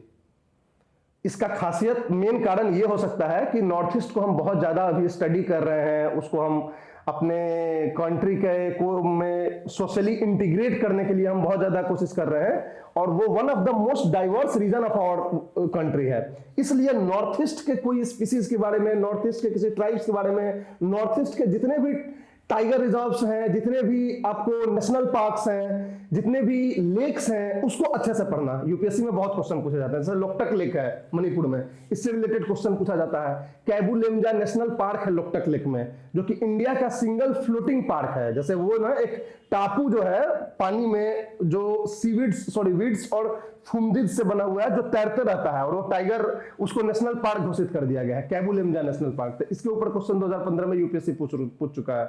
तो नॉर्थ ईस्ट के टाइगर रिजर्व्स और नॉर्थ ईस्ट के नेशनल पार्क्स, नॉर्थ ईस्ट की स्पीसीज हमेशा ध्यान में रखना, क्योंकि they are the most important area of ecology environment in our country in the UPSC examination, ठीक है। तो जैसे ये है व्हाइट बेलिड हेरोन, इसलिए इतना न्यूज में रहता है, ठीक। तो ये आपको ध्यान में रखना। फिर हमारा आता है pink headed duck. Pink headed duck, इसका हेड जो होता है पिंक कलर का होता है, ठीक है। ये अभी तक 1949 के बाद हमें दिखा नहीं है जो ऑथेंटिकली हम प्रूव कर सके कि हाँ दिखा है। तो 1949 में लास्ट ये दिखा था, जिसका कि हमारे पास कॉन्क्लूसिवली हमारे पास एविडेंस है कि 1949 में दिखा था। उसके बाद लोग क्लेम किए हैं कि हमने देखा है, यहां देखा है, वहां देखा है, बट एक्चुअल में अभी इसको उसके बाद नहीं देखा गया है। ये भी नॉर्थ ईस्ट इंडिया में पाया जाता है, कॉमन हैबिटेट इसका भी वेटलैंड है, और डिग्रेडेशन ऑफ वेटलैंड जो है मेजर थ्रेट है, ठीक है। तो अभी इसको IUCN ने एक्सटिंक्शन लिस्ट में नहीं डाला है, अभी ये क्रिटिकली इंडेंजर्ड हम ही मानते हैं, हमें भी लगता है कि हाँ आगे कभी दिख जाएगा ये, बट 1949 के बाद नहीं दिखा है, but still this is under the critically endangered list of IUCN, extinct अभी नहीं है, ठीक है। तो रेड हेडेड डक के बारे में याद रखना। ये हमारा साइबेरियन क्रेन, ये जो है हमारे यहाँ का इंडेमिक नहीं है, ये जो है माइग्रेटरी बर्ड है साइबेरियन क्रेन। इसकी large body size, majestic structure, इसके लिए ये फेमस है, दूर से ये दिख जाता है साइबेरियन क्रेन। साइबेरियन क्रेन जो है वो माइग्रेट करके आपको ज्यादातर राजस्थान के भरतपुर में जो बर्ड सेंचुरी है वहां आपको दिखेगा। केवलाडो नेशनल पार्क है वहां पे, उसको नेशनल पार्क घोषित कर दिया गया है। तो भरतपुर का जो केवलाडो नेशनल पार्क है वहां बेसिकली ये लोग दिखते हैं, राइट। वहां पे ये लोग आते हैं माइग्रेट करते करते, और फिर वहां से, और इनका मेन जो थ्रेट का कारण है वो पेस्टिसाइड पॉल्यूशन है। पेस्टिसाइड पॉल्यूशन की वजह से बहुत सारे जो बर्ड स्पीसीज हैं वो धीरे धीरे एलिमिनेट हो रहे हैं। क्यों? क्योंकि बायोमैग्निफिकेशन का कंसेप्ट मैं आपको पढ़ाऊंगा कि बायोमैग्निफिकेशन में क्या होता है कि किसी भी इकोसिस्टम में, खासकर एक्वेटिक इकोसिस्टम में, आप एक बार नॉन बायोडिग्रेडेबल पोल्यूटेंट्स को आप इंट्रोड्यूस कर देते हैं तो वो फूड स्ट्रक्चर के सहारे बढ़ता चला जाता है, और उसका जो प्रोपोर्शन होगा पोल्यूटेंट्स का वो बॉडी में, फूड स्ट्रक्चर में कॉन्सेंट्रेशन बढ़ता चला जाएगा, और जो जितने लास्ट में होंगे फूड स्ट्रक्चर पे वो उतने ही ज्यादा इंपैक्टेड होंगे, जैसे कि हमारा इंडियन वल्चर्स। तो उसी तरह से ये भी जो है पेस्टिसाइड पॉल्यूशंस की वजह से, पेस्टिसाइड पॉल्यूशंस की वजह से जो मछलियां होती हैं वो पोल्यूट हो जाती हैं, उनके अंदर चला जाता है वो परसिस्टेंट ऑर्गेनिक पोल्यूटेंट्स, और उन मछलियां को ये खाते हैं तो इनके अंदर चला जाता है, और उसकी वजह से ये जो है धीरे धीरे थ्रेट में आ रहे हैं, राइट। तो इसलिए जरूरी होता है एक्वेटिक इकोसिस्टम को ये करना। फिर हमारा आता है इंडियन वल्चर्स। इंडियन वल्चर्स जो है ये बहुत इंपॉर्टेंट टॉपिक है, क्योंकि ये अक्सर न्यूज में रहता है। यूपीएससी एक दो बार क्वेश्चन भी इसके बारे में पूछ चुकी है। ये मेनली इंडिया, पाकिस्तान और नेपाल में पाए जाते हैं। ये मीडियम साइज्ड बल्कि वल्चर होते हैं, डार्क कलर होता है इनका, बाल्डेड हेड एंड नेक होता है, राइट। और इंडियन वल्चर्स जो होते हैं वो क्यों ज्यादा इंपॉर्टेंट है? क्योंकि ये धीरे धीरे एक्सटिंक्शन के कगार पे आ गए हैं, और इनके एक्सटिंक्शन का जो मेन कारण है ये जनरली सेंट्रल और पेनिनसुलर इंडिया में ज्यादा पाए जाते हैं, hills of central and peninsular India, जैसे कि एमपी में पाया जाता है, छत्तीसगढ़ में पाया जाता है, कर्नाटका, महाराष्ट्र, इन सब रीजन्स के जो प्लेट्यू रीजन्स है ना उसमें ज्यादातर ये पाए जाते हैं, ठीक है। हिल्स क्या हाँ पाए जाते हैं, है, बट ये है ना कि रेड हेडेड भी इंडिया में पाए जाते हैं, बट इंडियन वल्चर्स मेनली जो होते हैं ये होते हैं ब्लैक हेडेड होते हैं, ठीक है, बाल्ड हेडेड होते हैं, और ये जो है सबसे ज्यादा एक्सटिंक्शन के कगार पे है, क्योंकि हमारे यहाँ ये एक्सटिंक्ट हो रहे हैं। क्योंकि हम अपने यहाँ वेटरनरी साइंस में ना एक डाइक्लोफेनेक सोडियम करके दवा होती है, ठीक है, उसको हम यूज करते हैं अपने कैटल्स में। कैटल्स के लिए वो पेन किलर होता है डाइक्लोफेनेक। तो डाइक्लोफेनेक जो है कैटल्स में हम देते हैं, और कैटल्स मरने के बाद उनको कौन खाता है? वल्चर्स खाते हैं। तो इसकी वजह से वल्चर्स में डाइक्लोफेनेक सोडियम चला जा रहा है। तो डाइक्लोफेनेक पॉइजनिंग जो है इनके लिए हार्मफुल होता है, मैमल्स के लिए हार्मफुल नहीं होता है डाइक्लोफेनेक। हम लोग भी लेते हैं पेन किलर के रूप में डाइक्लोफेनेक को, बट हमारे लिए हार्मफुल नहीं होता है, लेकिन इनके किडनी फेलियर का मेजर कारण जो होता है डाइक्लोफेनेक होता है इंडियन वल्चर्स का, जिसकी वजह से इनकी जो पॉपुलेशन है वो धीरे धीरे खत्म हो रही है इंडिया में। तो इसीलिए हम लोग वल्चर्स को बचाने के लिए बहुत सारे इनिशिएटिव्स ले रहे हैं, और ये अक्सर न्यूज में रहता है, राइट। तो इंडियन वल्चर्स के बारे में आप याद रखना इसको, कोई दिक्कत? तो ये मेजर कुछ बर्ड एंड मैमल स्पीसीज हैं जो इंपॉर्टेंटली आपको ध्यान में रखना है। इनके अलावे भी आपको नाम मिलेंगे, बट इनके अलावे जो नाम मिलेंगे वो करंट में इश्यूज में अगर आपको दिखेगा न्यूज़पेपर में तो उसके बारे में हमेशा याद रखना। या नॉर्थ ईस्ट रीजन का कोई अगर स्पीसीज इस तरह का कुछ भी आपको मिले तो उसको आप याद रखना हमेशा, ठीक है। क्योंकि रटना, देखो 50-50 का लिस्ट बना के रट सकते नहीं हो आप, तो उससे जो है आप स्मार्ट स्टडी करो, या तो वो स्पीसीज को ध्यान में रखो जो ज्यादा टाइम न्यूज में रहता है, या बहुत इंपॉर्टेंटली वो मतलब आपको बुक्स में हर जगह मिलते हैं, जो ये सब हुए, इनके अलावा जो करंट इश्यूज में जो भी आते रहेंगे उनसे अपडेट रहना, ठीक है। इससे आपका काम हो जाएगा, किस्मत अच्छा रहा तो। बाकी तो यूपीएससी तो कुछ भी पूछ सकती है, ऐसा बहुत बार आता है जो कि ना कहीं करंट में दिखा किसी को ना, लेकिन ज्यादातर 99% टाइम जो है हो जाता है। करंट को अगर अपडेट करते रहो इस बेसिक के साथ तो हो जाएगा, घबराने की कोई बात नहीं है। तो that is all about the biodiversity, जो हमें थोड़ा सा फैक्चुअल चीजें थी जो करानी थी, ठीक है। बाकी उसके अलावा अब हम आते हैं नेक्स्ट चैप्टर में, जो पॉल्यूशन का चैप्टर है। बायोडाइवर्सिटी में और भी चीजें हैं जो कि हम इंस्टीट्यूशनल पार्ट में करेंगे, ठीक है। जैसे बायोडाइवर्सिटी के लिए इंडिया में क्या स्टेप्स लिया जाता है कंजर्व करने के लिए, नेशनल बायोडाइवर्सिटी एक्ट है, नेशनल बायोडाइवर्सिटी अथॉरिटी है हमारे यहाँ, ठीक है। तो ये सब चीजें जो है ये हम इंस्टीट्यूशनल पार्ट में पढ़ेंगे कि क्या क्या इंस्टीट्यूशनल स्टेप्स हमने लिया है बायोडाइवर्सिटी को बचाने के लिए। हमने कन्वेंशन ऑन बायोडाइवर्सिटी पर साइन किया है, जो इंटरनेशनल एग्रीमेंट है अर्थ समिट पे 1992 में जिसको कंक्लूड किया गया था। और उसको जो हमने साइन किया है तो कुछ प्रोविजंस उसमें है कि आप साइन करेंगे तो आपको अपने कंट्री में ये काम करना पड़ेगा। तो वो काम हमने अपने कंट्रीज में किए हैं, जैसे कि बायोडाइवर्सिटी एक्ट पास किया है 2002 में, और उसके अकॉर्डिंग हम बहुत सारे बॉडीज बनाए हैं अपने यहाँ। तो ये सारी चीजें हम इंस्टीट्यूशनल पार्ट में करते रहेंगे। इसके अलावा एक काम और करेंगे कि जो हमने इनिशिएटिव्स लिया है, जैसे कि हमारा वाइल्ड लाइफ प्रोटेक्शन एक्ट है, वाइल्ड लाइफ प्रोटेक्शन एक्ट के अंदर हमने कुछ इनिशिएटिव्स लिया है। हमने जैसे project tiger, project vulture, project elephant, ये सब प्रोजेक्ट्स हम चलाए हैं कंजर्वेशन के लिए। तो ये भी हम इंस्टीट्यूशनल पार्ट में 1 by 1 इन सब चीज को डिस्कस करेंगे। ये मेनली जो है इंफॉर्मेटिव पार्ट था, बायोलॉजिकल पार्ट था इकोलॉजी एंड एनवायरनमेंट का, जिसको हमने अभी डिस्कस किया है। तो institutional parts are equally important and in fact more important, तो उसको भी हम डिस्कस करेंगे, राइट। आपको ये सब चीजें जो है अपने दिमाग में रखना ताकि इसका एप्लीकेशन वहां आपको समझ में आए। नेक्स्ट हम बात करते हैं नेक्स्ट चैप्टर की, पॉल्यूशन की। बहुत इंपॉर्टेंट चैप्टर है, हर साल यूपीएससी क्वेश्चन पूछता है इससे, पॉल्यूशन से रिलेटेड, ठीक। प्रीवियस ईयर क्वेश्चंस भी हम इसके बारे में कल करेंगे, तो आपको भी समझ में आ जाएगा कि किस किस तरह के क्वेश्चंस पूछे जाते हैं यूपीएससी में। पॉल्यूशन होता क्या है, आपको अगर डिफाइन करना हो पॉल्यूशन को तो आप क्या डिफाइन करोगे?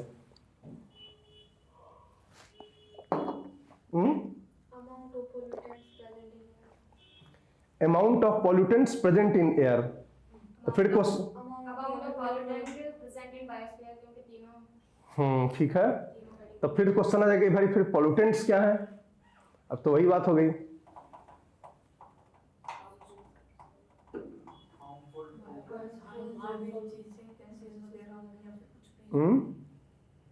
क्या क्या बोलो बोलो।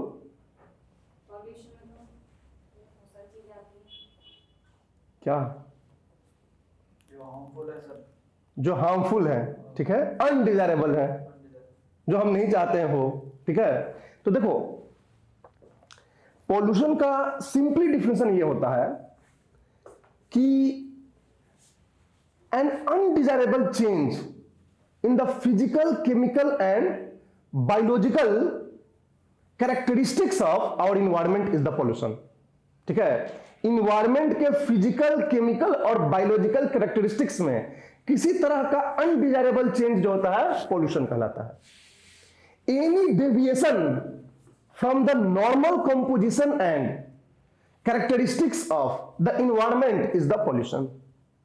समझ आ रही बात है? सिंपली देखो तो फिजिकल, केमिकल, बायोलॉजिकल हमने बोला, change in the characteristics of the environment बोला। तो इन्वायरमेंट जब बात करेंगे तो कौन कौन से कंपोनेंट्स होते हैं इन्वायरमेंट के? एयर भी होता है, वाटर भी होता है, लैंड भी होता है, एक नॉइज लेवल भी इन्वायरमेंट का अपना होता है, एक जो है लाइट का भी एक इंटेंसिटी होती है, नॉर्मल इन्वायरमेंट की जो नेचुरल इंटेंसिटी होती है। इन सब में किसी तरह का फिजिकल चेंज हो या केमिकल चेंज हो या बायोलॉजिकल चेंज हो तो वो पॉल्यूशन कहलाएगा। लेकिन ये चेंज अनडिजायरेबल होना चाहिए। अगर ये चेंज डिजायरेबल है, हमारे फायदे के लिए है, तो ये पॉल्यूशन नहीं होगा, ठीक है।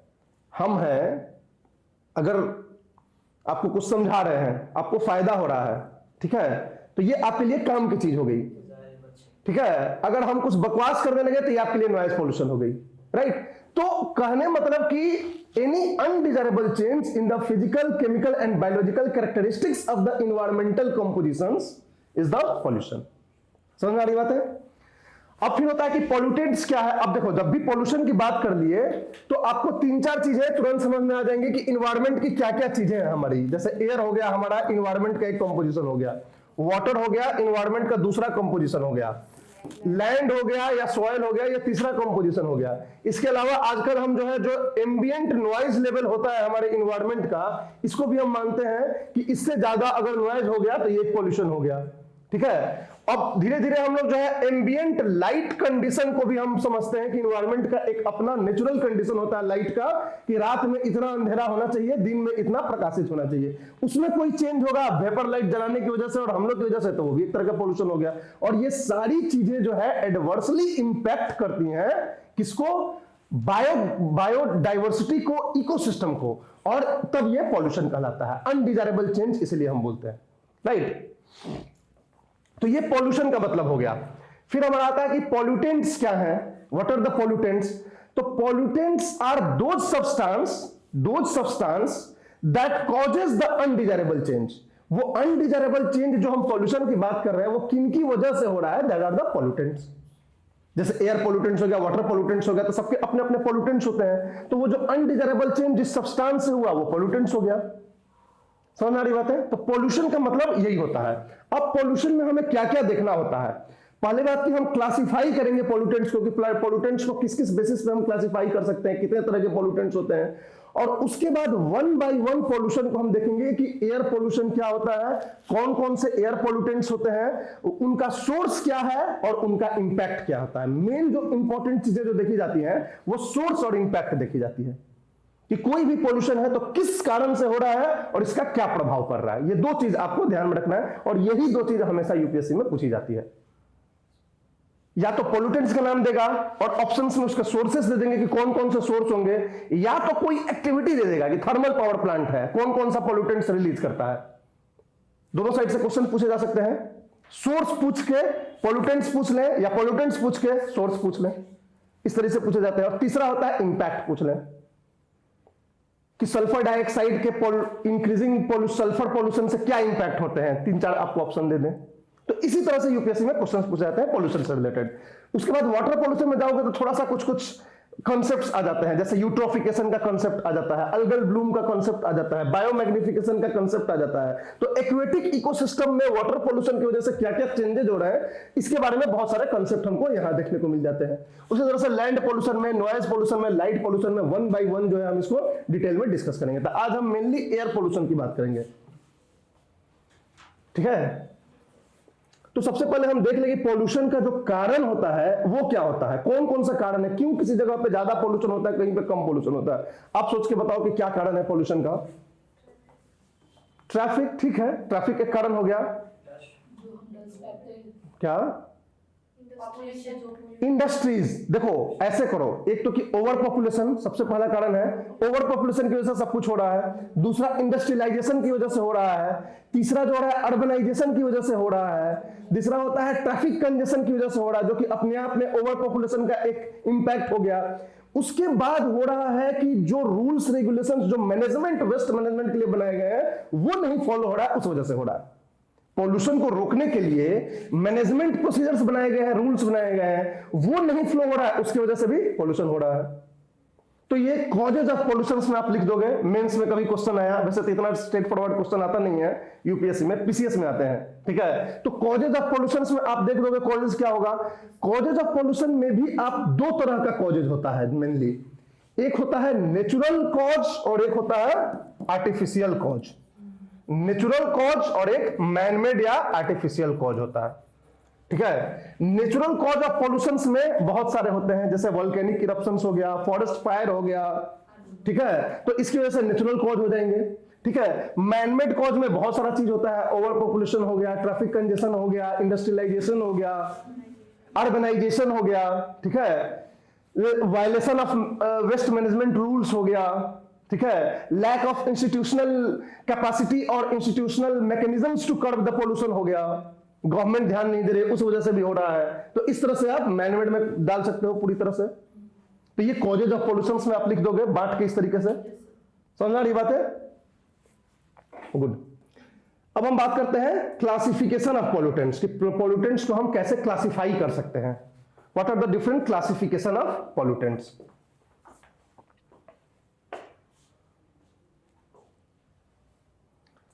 इसके बहुत सारे बेसिस होते हैं क्लासिफाई करने के लिए। कि इस बेसिस पे हम पोल्यूटेंट्स को ऐसे क्लासिफाई कर सकते हो, इस बेसिस पे ऐसे क्लासिफाई कर सकते हो। जैसे कि एक हो गया आपका पोल्यूटेंट्स का basic nature of disposal. Nature of disposal मतलब कोई पोल्यूटेंट जो है कैसे खत्म होगा, degradable and non biodegradable and non biodegradable. तो नेचर ऑफ डिस्पोजल के बेसिस पे पोल्यूटेंट्स को आप किसमें बांट सकते हो, biodegradable and non biodegradable. Biodegradable and non biodegradable. ये क्या होता है, क्या डिफरेंस है बायोडिग्रेडेबल और नॉन बायोडिग्रेडेबल में? एक डिकम्पोज हो सकता है, एक नहीं हो सकता है। डिकम्पोजिशन प्रोसेस जानते हो आप लोग कि माइक्रोब्स जो है डिकम्पोज करते हैं, ब्रेक डाउन करके इनऑर्गेनिक सब्सटेंस में चेंज कर देते हैं और जो प्लांट्स को फायदा हो जाता है। तो बायोडिग्रेडेबल वो पोल्यूटेंट्स होते हैं जिसको माइक्रोब्स जो है बायोलॉजिकल प्रोसेस के थ्रू उसको disintegrate and decay and decompose कर सकते हैं और वो पोल्यूटेंट से एक हमारे लिए रिसोर्स बन जाएगा। नॉन बायोडिग्रेडेबल वो होते हैं जो इन्वायरमेंट में अगर रिलीज हो गए तो सालों साल तक ऐसे ही रह जाएंगे, इनको जो है माइक्रोब्स जो है डिकम्पोज नहीं कर पाएंगे। जैसे डीडीटी एक वाटर पोल्यूशन होता है, ठीक है, केमिकल होता है, वो नॉन बायोडिग्रेडेबल पोल्यूटेंट होता है, वो पोल्यूटेंट को बायोडिग्रेड नहीं कर पाता है माइक्रोब्स। उसी तरह से सीवेज हो गया केमिकल होता है डीडीटी, टॉल्यूइन, ठीक है। तो ये जो होता है डीडीटी होता है, जैसे नॉन बायोडिग्रेडेबल हो गया, पहले मच्छर के लिए यूज किया जाता है ना डीडीटी को, ठीक। उसके बाद बायोडिग्रेडेबल में सीवेज हो गया, सीवेज जो है वो बायोडिग्रेडेबल हो गया, जो हम लोग अपना डोमेस्टिक सीवेज जो होता है, जो सड़ी गली सब्जियां ये सारी चीजें होती हैं, तो ये जो है इजिली बायोडिग्रेड हो जाता है। तो इसका मैनेजमेंट आसान होता है बायोडिग्रेडेबल का, इसका मैनेजमेंट डिफिकल्ट होता है। समझ आ रही बात है? मरकरी हो गया, हेवी मेटल्स हो गए, ये सब बायोडिग्रेडेबल में आ जाएंगे, जो भी हेवी मेटल्स पोल्यूटेंट्स होते हैं। तो बायोडिग्रेडेबल एंड नॉन बायोडिग्रेडेबल ये on the basis of nature of disposal of pollutants होते हैं, जिसके बेसिस पे हम ये डिसाइड करते हैं। समझ आ रही बात है? दूसरा जो बेसिस होता है बेस्ड ऑन परसिस्टेंस या बेस्ड ऑन ओरिजिन, ठीक है। एक होता है आपको क्वांटिटेटिव और एक होता है क्वालिटेटिव। क्वांटिटेटिव वो पोल्यूटेंट्स होते हैं जो ऑलरेडी नेचर में होते हैं, मगर वो पोल्यूटेंट्स तब बनते हैं जब उनका कंसंट्रेशन बढ़ जाए। जैसे कार्बन डाइऑक्साइड नेचुरली ओरिजिनेट होते हैं हमारे नेचर्स में, हमारे इन्वायरमेंट में, लेकिन वो तब तक पोल्यूटेंट नहीं होते हैं जब तक उनका कंसंट्रेशन एक लेवल तक रेस्ट्रिक्टेड रहेगा। उससे ज्यादा अगर हम बढ़ा देंगे तो फिर वो पोल्यूशन का काम करने लगेंगे। जैसे नाइट्रोजन ऑक्साइड्स हो गया, CO2 हो गया, ये सब जो होता है नेचुरली ऑकरिंग होते हैं, इनका ओरिजिनेशन जो है नेचर में ऑलरेडी पाया जाता है, लेकिन इसकी कॉन्सेंट्रेशन अगर बढ़ जाए, क्वांटिटी बढ़ जाए तो दे बिकम पोल्यूटेंट। दूसरा होता है क्वालिटेटिव, मतलब कि ये नेचर में पाए ही नहीं जाते हैं, ह्यूमन केवल कॉज की वजह से ह्यूमन ओरिजिनेट ये होते हैं पूरी तरह से।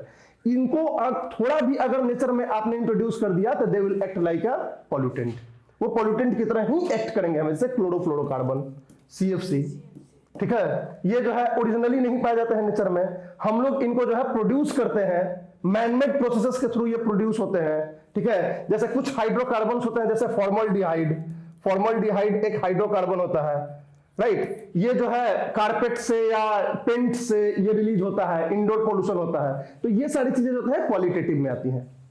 समझ आ रही बात है?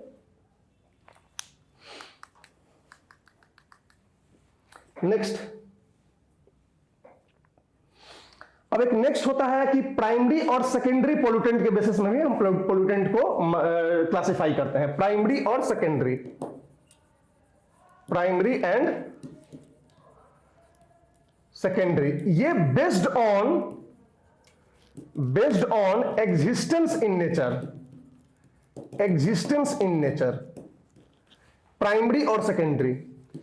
प्राइमरी पोल्यूटेंट्स वो होता है जो सोर्स से डायरेक्ट इन्वायरमेंट में रिलीज हो, और सेकेंडरी पोल्यूटेंट वो होता है जो प्राइमरी पोल्यूटेंट्स इन्वायरमेंट में एटमॉस्फेयर में रिएक्शन के थ्रू बन जाए, तो वो सेकेंडरी पोल्यूटेंट्स होता है। जैसे अब देखो इसको डिफरेंस से समझोगे।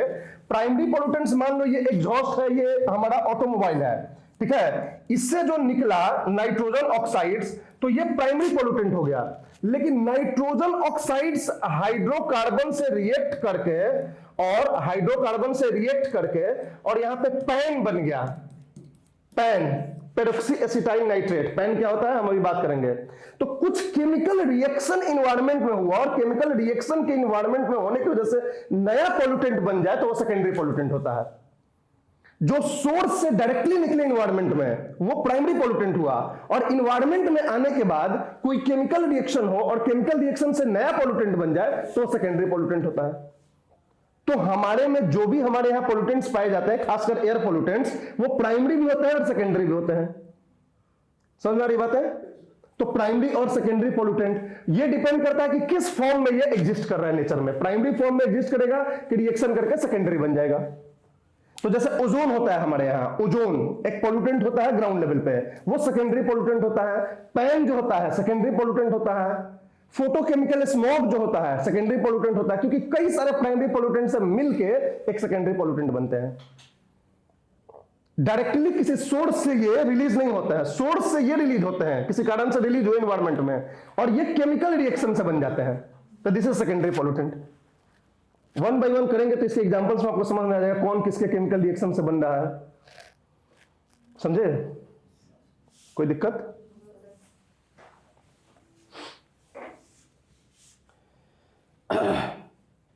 अब हम बात करते हैं एयर पोल्यूशन की। पोल्यूशन का जैसे हमने बोला कि कई सारे जो कंपोजिशन ऑफ इन्वायरमेंट होता है, एयर, वाटर, लैंड, तो वन बाय वन पोल्यूशंस को हमें देखना होता है कि एयर पोल्यूशन के कौन कौन से पोल्यूटेंट्स होते हैं, क्या सोर्स होता है, क्या उनका इंपैक्ट होता है, राइट। तो वन बाय वन हम एयर पोल्यूटेंट के सोर्सेस को देखें। पहले हम पोल्यूटेंट्स को देखेंगे कौन कौन से पोल्यूटेंट्स हैं, और हर एक पोल्यूटेंट्स के सोर्स और उसका इंपैक्ट, ये दोनों हमको देखना है।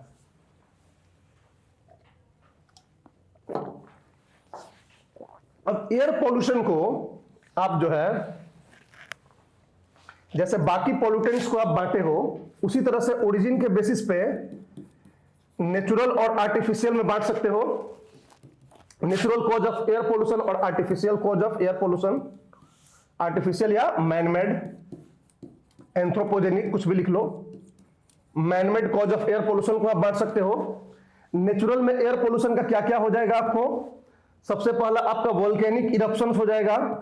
वोल्केनिक इरप्शन से बहुत सारे गैसेस निकलते हैं, जैसे कार्बन डाइऑक्साइड निकलता है, सल्फर डाइऑक्साइड निकलता है, नाइट्रोजन ऑक्साइड्स निकलता है, मीथेन निकलता है। तो ये सारे वोल्केनिक इरप्शन से निकलते हैं। कौन कौन से? Carbon dioxide, nitrogen oxide, sulphur dioxides, methane, ये सारी चीजें वोल्केनिक इरप्शन से निकलते हैं। तो ये नेचुरल कॉज हो गया, इसमें आप कुछ नहीं कर सकते हो। ये जो पोल्यूट करेगा तो वो करेगा ही। डस्ट पार्टिकल्स भी निकलता है, ठीक है। तो ये हो गया आपका वोल्केनिक इरप्शंस की वजह से। दूसरा होता है आपका forest fire, natural forest fire. इंसान जो जला दे वो नहीं, नेचुरली भी आग लगती रहती है जंगल में, तो उसकी वजह से कई सारे पोल्यूटेंट्स रिलीज होते हैं, जैसे CO2 रिलीज होता है, राइट, सल्फर रिलीज होता है, जैसे कि आपको पार्टिकुलेट मैटर्स रिलीज होते हैं, शूट रिलीज, जिसको हम शूट बोलते हैं, काली हिंदी में बोलते हैं ना, तो वो जो है रिलीज होता है, स्मोक निकलता है। तो ये सारी चीजें जो है आपका नेचुरल के अंदर आ जाएंगे। उसके बाद होता है ऑर्गेनिक डिकम्पोजिशन। ऑर्गेनिक डिकम्पोजिशन, अब जैसे पेड़ पौधे पत्तियां, जो डेट्रिटस का डिकम्पोजिशन होता है, ऑर्गेनिक डिकम्पोजिशन, तो उस डिकम्पोजिशन की वजह से भी मीथेन रिलीज होता है। तो ऑर्गेनिक डिकम्पोजिशन क्या हो गया? नेचुरल प्रोसेस हो गया। तो इस नेचुरल प्रोसेस के थ्रू मीथेन निकलता है और कार्बन डाइऑक्साइड निकलता है। तो CO2 और मीथेन जो है इस ऑर्गेनिक डिकम्पोजिशन की वजह से निकलती है। तो these are the natural causes of air pollution. समझ आ रही बात है? मैनमेड कॉज जो होता है उसको जो है दो तरीके में आप बांट सकते हो, ठीक है। एक होता है फिक्स्ड और एक होता है मोबाइल। जो भी manmade sources of air pollution है इनको आप दो भागों में बांट सकते हो, फिक्स्ड और मोबाइल। फिक्स्ड मतलब हो गया कोई इंडस्ट्रीज हो गया, उससे जो पोल्यूशन निकलेगा वो फिक्स्ड हो गया। थर्मल पावर प्लांट्स हो गया, ठीक है, तो उससे निकलेगा। तो कोई भी इंडस्ट्रियल सेटअप जो एक जगह पे ही रहता है और उससे कोई भी निकलता है तो उसको फिक्स्ड बोलते हैं। मोबाइल बोलते हैं जिसमें कि जो कोई चलता हुआ, जैसे ट्रैफिक वेहिकुलर इमिशन, ठीक है, रोड्स पे जो बसें गाड़ियां चलती हैं उनसे निकलता है, ट्रेन से, जेट से, एरोप्लेन से, ये सब मोबाइल आ जाएंगे। तो फिक्स्ड और मोबाइल, ठीक है, ये दो मैनमेड के दो सोर्सेस हो जाएंगे। कोई दिक्कत? तो एयर पोल्यूशन को हम इस बेसिस पे हम डांटते हैं। उसके बाद जो एयर पोल्यूटेंट्स होते हैं उनको जो हम देखते हैं तो प्राइमरी और सेकेंडरी में बांट के देखते हैं। जब भी एयर पोल्यूटेंट्स देखते हैं कि प्राइमरी पोल्यूटेंट्स कौन कौन होगा और सेकेंडरी पोल्यूटेंट्स कौन कौन होगा। सेकेंडरी, प्राइमरी सेकेंडरी अभी मैंने बताया कि क्या होता है। प्राइमरी पोल्यूटेंट्स जो डायरेक्टली सोर्स से निकले हैं, सेकेंडरी पोल्यूटेंट्स रिएक्शन करके कोई नया केमिकल बन जाए। तो जो भी गैस या केमिकल डायरेक्टली निकलता है सोर्स से अपने, वो प्राइमरी पोल्यूटेंट कहलाता है। और यही प्राइमरी पोल्यूटेंट इन एटमॉस्फेयर में आके कोई रिएक्शन करके सेकेंडरी पोल्यूटेंट बन जाता है। प्राइमरी पोल्यूटेंट में कौन कौन से हो जाएंगे? पहला हो जाएगा important, particulate matter. Particulate matter, ये पीएम जिसको हिंदी में शॉर्ट में बोलते हैं, PM10, PM2.5, प्रधानमंत्री वाला पीएम नहीं, वो जो पोल्यूटेंट्स वाला होता है। आप लोग हमेशा न्यूज में देखते होंगे कि PM2.5 का ये लेवल चला गया, PM10 का ये लेवल चला गया। ये पीएम क्या है? पार्टिकुलेट मैटर है। ये पार्टिकुलेट मैटर जो है प्राइमरी पोल्यूटेंट्स आता है। उसके बाद हमारा आता है कार्बन मोनोऑक्साइड, CO, ठीक है। कार्बन मोनोऑक्साइड के बाद आता है hydrocarbons, HC, hydrocarbons. One by one सबको डिस्कस करेंगे। हाइड्रोकार्बन्स के बाद आता है हमारा sulphur dioxide, SO2, sulphur dioxide. ये भी एक तरह का प्राइमरी एयर पोल्यूटेंट हुआ, ठीक है। सल्फर डाइऑक्साइड के बाद आता है आपका nitrogen oxides, NOx। One by one सबको डिस्कस करेंगे। प्राइमरी पोल्यूटेंट्स में पार्टिकुलेट मैटर आ गया, कार्बन मोनोऑक्साइड आ गया, हाइड्रोकार्बन्स आ गए, सल्फर डाइऑक्साइड आ गया और नाइट्रोजन ऑक्साइड्स आ गया। मेन यही होते हैं। देखो, कार्बन डाइऑक्साइड को पॉल्यूशन जनरली नहीं माना जाता है, ठीक है, ये एक ग्रीन हाउस गैस माना जाता है। इसीलिए देखोगे कि एयर क्वालिटी इंडेक्स में जो गैसेस होते हैं उसमें हम CO2 को काउंट नहीं करते हैं। वो इसलिए नहीं करते हैं कि CO2 एक लेवल तक डिजायरेबल है हमारे एटमॉस्फेयर में, एक लेवल तक बहुत ही डिजायरेबल है। बिना CO2 का लाइफ एग्जिस्ट नहीं कर सकता है अर्थ पे, क्योंकि ये जो है एक तरह से एटमॉस्फेरिक हीटिंग में हेल्प करते हैं। कार्बन डाइऑक्साइड पोल्यूटेंट तब बन जाता है जब ये जो है काफी ज्यादा मात्रा में निकलने लगे ये, तो इसलिए हम इसको ग्रीन हाउस गैस ज्यादा मानते हैं rather than the pollutant, CO2 को। तो ये हो गया हमारा प्राइमरी पोल्यूटेंट्स। सेकेंडरी में जो मेजर इंपॉर्टेंट है वो एक हो जाएगा ओजोन, O3, ओजोन। अब ओजोन जो है दो तरह का ओजोन होता है, good ozone, bad ozone.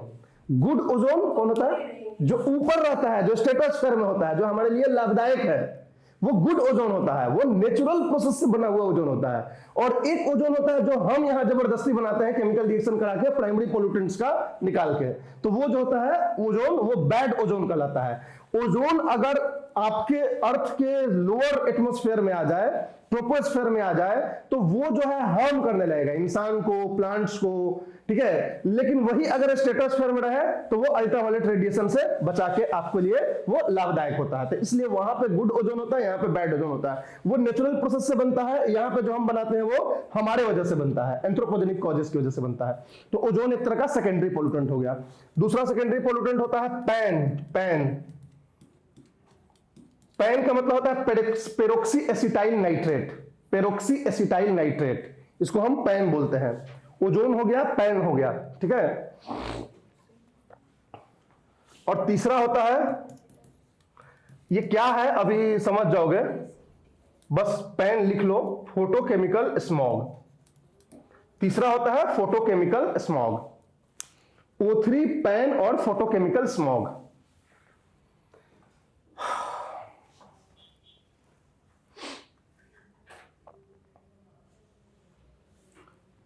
Photochemical smog जो होता है, जो आप सुनते हो ना, विंटर आता है दिल्ली में, स्मॉग स्मॉग स्मॉग आ गया, that is photochemical smog. Photochemical smog क्या होता है? ब्राउन एयर, ग्रे एयर, ये सब हम डिस्कस करेंगे। ये सारे सेकेंडरी पॉल्यूटेंट हो गए, मतलब इन प्राइमरी पॉल्यूटेंट्स के रिएक्शन के वजह से ये सेकेंडरी पॉल्यूटेंट्स डेवलप हो जाते हैं।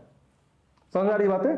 तो ये पॉल्यूटेंट्स एयर के प्राइमरी और सेकेंडरी हो गया। अब वन बाय वन हमें सबके बारे में देखना है, जानना है। समझ आ रही बात है? एक एक करके हम सबके बारे में देखेंगे one by one.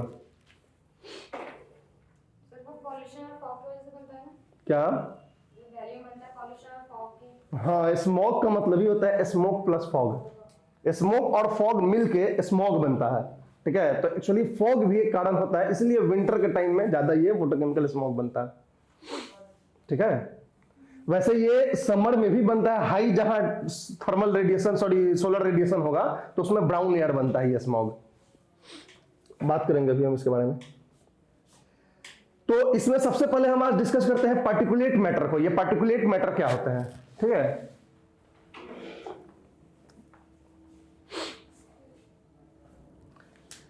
Particulate matter कोई भी सॉलिड पार्टिकल्स या लिक्विड ड्रॉपलेट्स जो इतना हल्का हो जो कि हवा में वो फ्लोट कर सके, this is called particulate matter. It is basically the dust particles और sometime dust particle mixed with the liquid droplets, ठीक है, जिसको एरोसोल्स बोलते हैं। ये दोनों अगर इतने हल्के हों कि लोअर एटमॉस्फेयर में ये फ्लोट करते रहे तो they will act like a pollutant. वो पॉल्यूटेंट की तरह फिर एक्ट करेंगे। क्यों पॉल्यूटेंट की तरह एक्ट करेंगे? क्योंकि उसको आप इनहेल करोगे तो आपके लंग्स को डैमेज करेगा, एक नंबर बात। उसके बाद क्या होगा कि उससे से आपकी विजिबिलिटी जो होगी वो कम हो जाएगी, तो उसकी वजह से ट्रैफिक्स में दिक्कत आते हैं, खासकर एविएशन ट्रैफिक्स में। बहुत ज्यादा पार्टिकुलेट मैटर होने की वजह से प्लेन लैंडिंग इन सब में भी दिक्कत होती है, राइट? विजिबिलिटी कम हो जाती है। तो ये पार्टिकुलेट मैटर होता है हमारा। पार्टिकुलेट मैटर में क्या क्या होते हैं, क्या क्या इनके सोर्सेस हैं पार्टिकुलेट मैटर में, और कैसे ये इंपैक्ट करते हैं, कितने तरह के होते हैं, ये आपको देखना है पार्टिकुलेट मैटर में। तो पहले बात, ये पार्टिकुलेट मैटर होते क्या है? तो particulate matters are the solid particles और liquid droplets which are small enough to be suspended in the air. तो वो होता है पार्टिकुलेट मैटर। अब पार्टिकुलेट मैटर जो है बेसिकली माइक्रोमीटर में हम नापते हैं कि पार्टिकुलेट मैटर अगर पीएम जो है, पार्टिकुलेट मैटर अगर ग्रेटर देन 10 माइक्रोमीटर है, ठीक है, तो फिर ये जो होता है आपका हमारे लिए बहुत ज्यादा ये नहीं होता है, मतलब हानिकारक नहीं होता है, ठीक है? लेकिन क्यों? क्योंकि ये इजिली जो है सेटल डाउन हो जाता है। लेकिन अगर ये 10 से कम हुआ, अगर ये 10 से कम हुआ तो फिर ये इजिली सेटल डाउन नहीं होता है, माइक्रोमीटर। हाँ, लेकिन अगर ये 10 से कम हुआ तो ये हल्का हो गया, छोटा हो गया, तब ये इजीली सेटल डाउन नहीं होता है।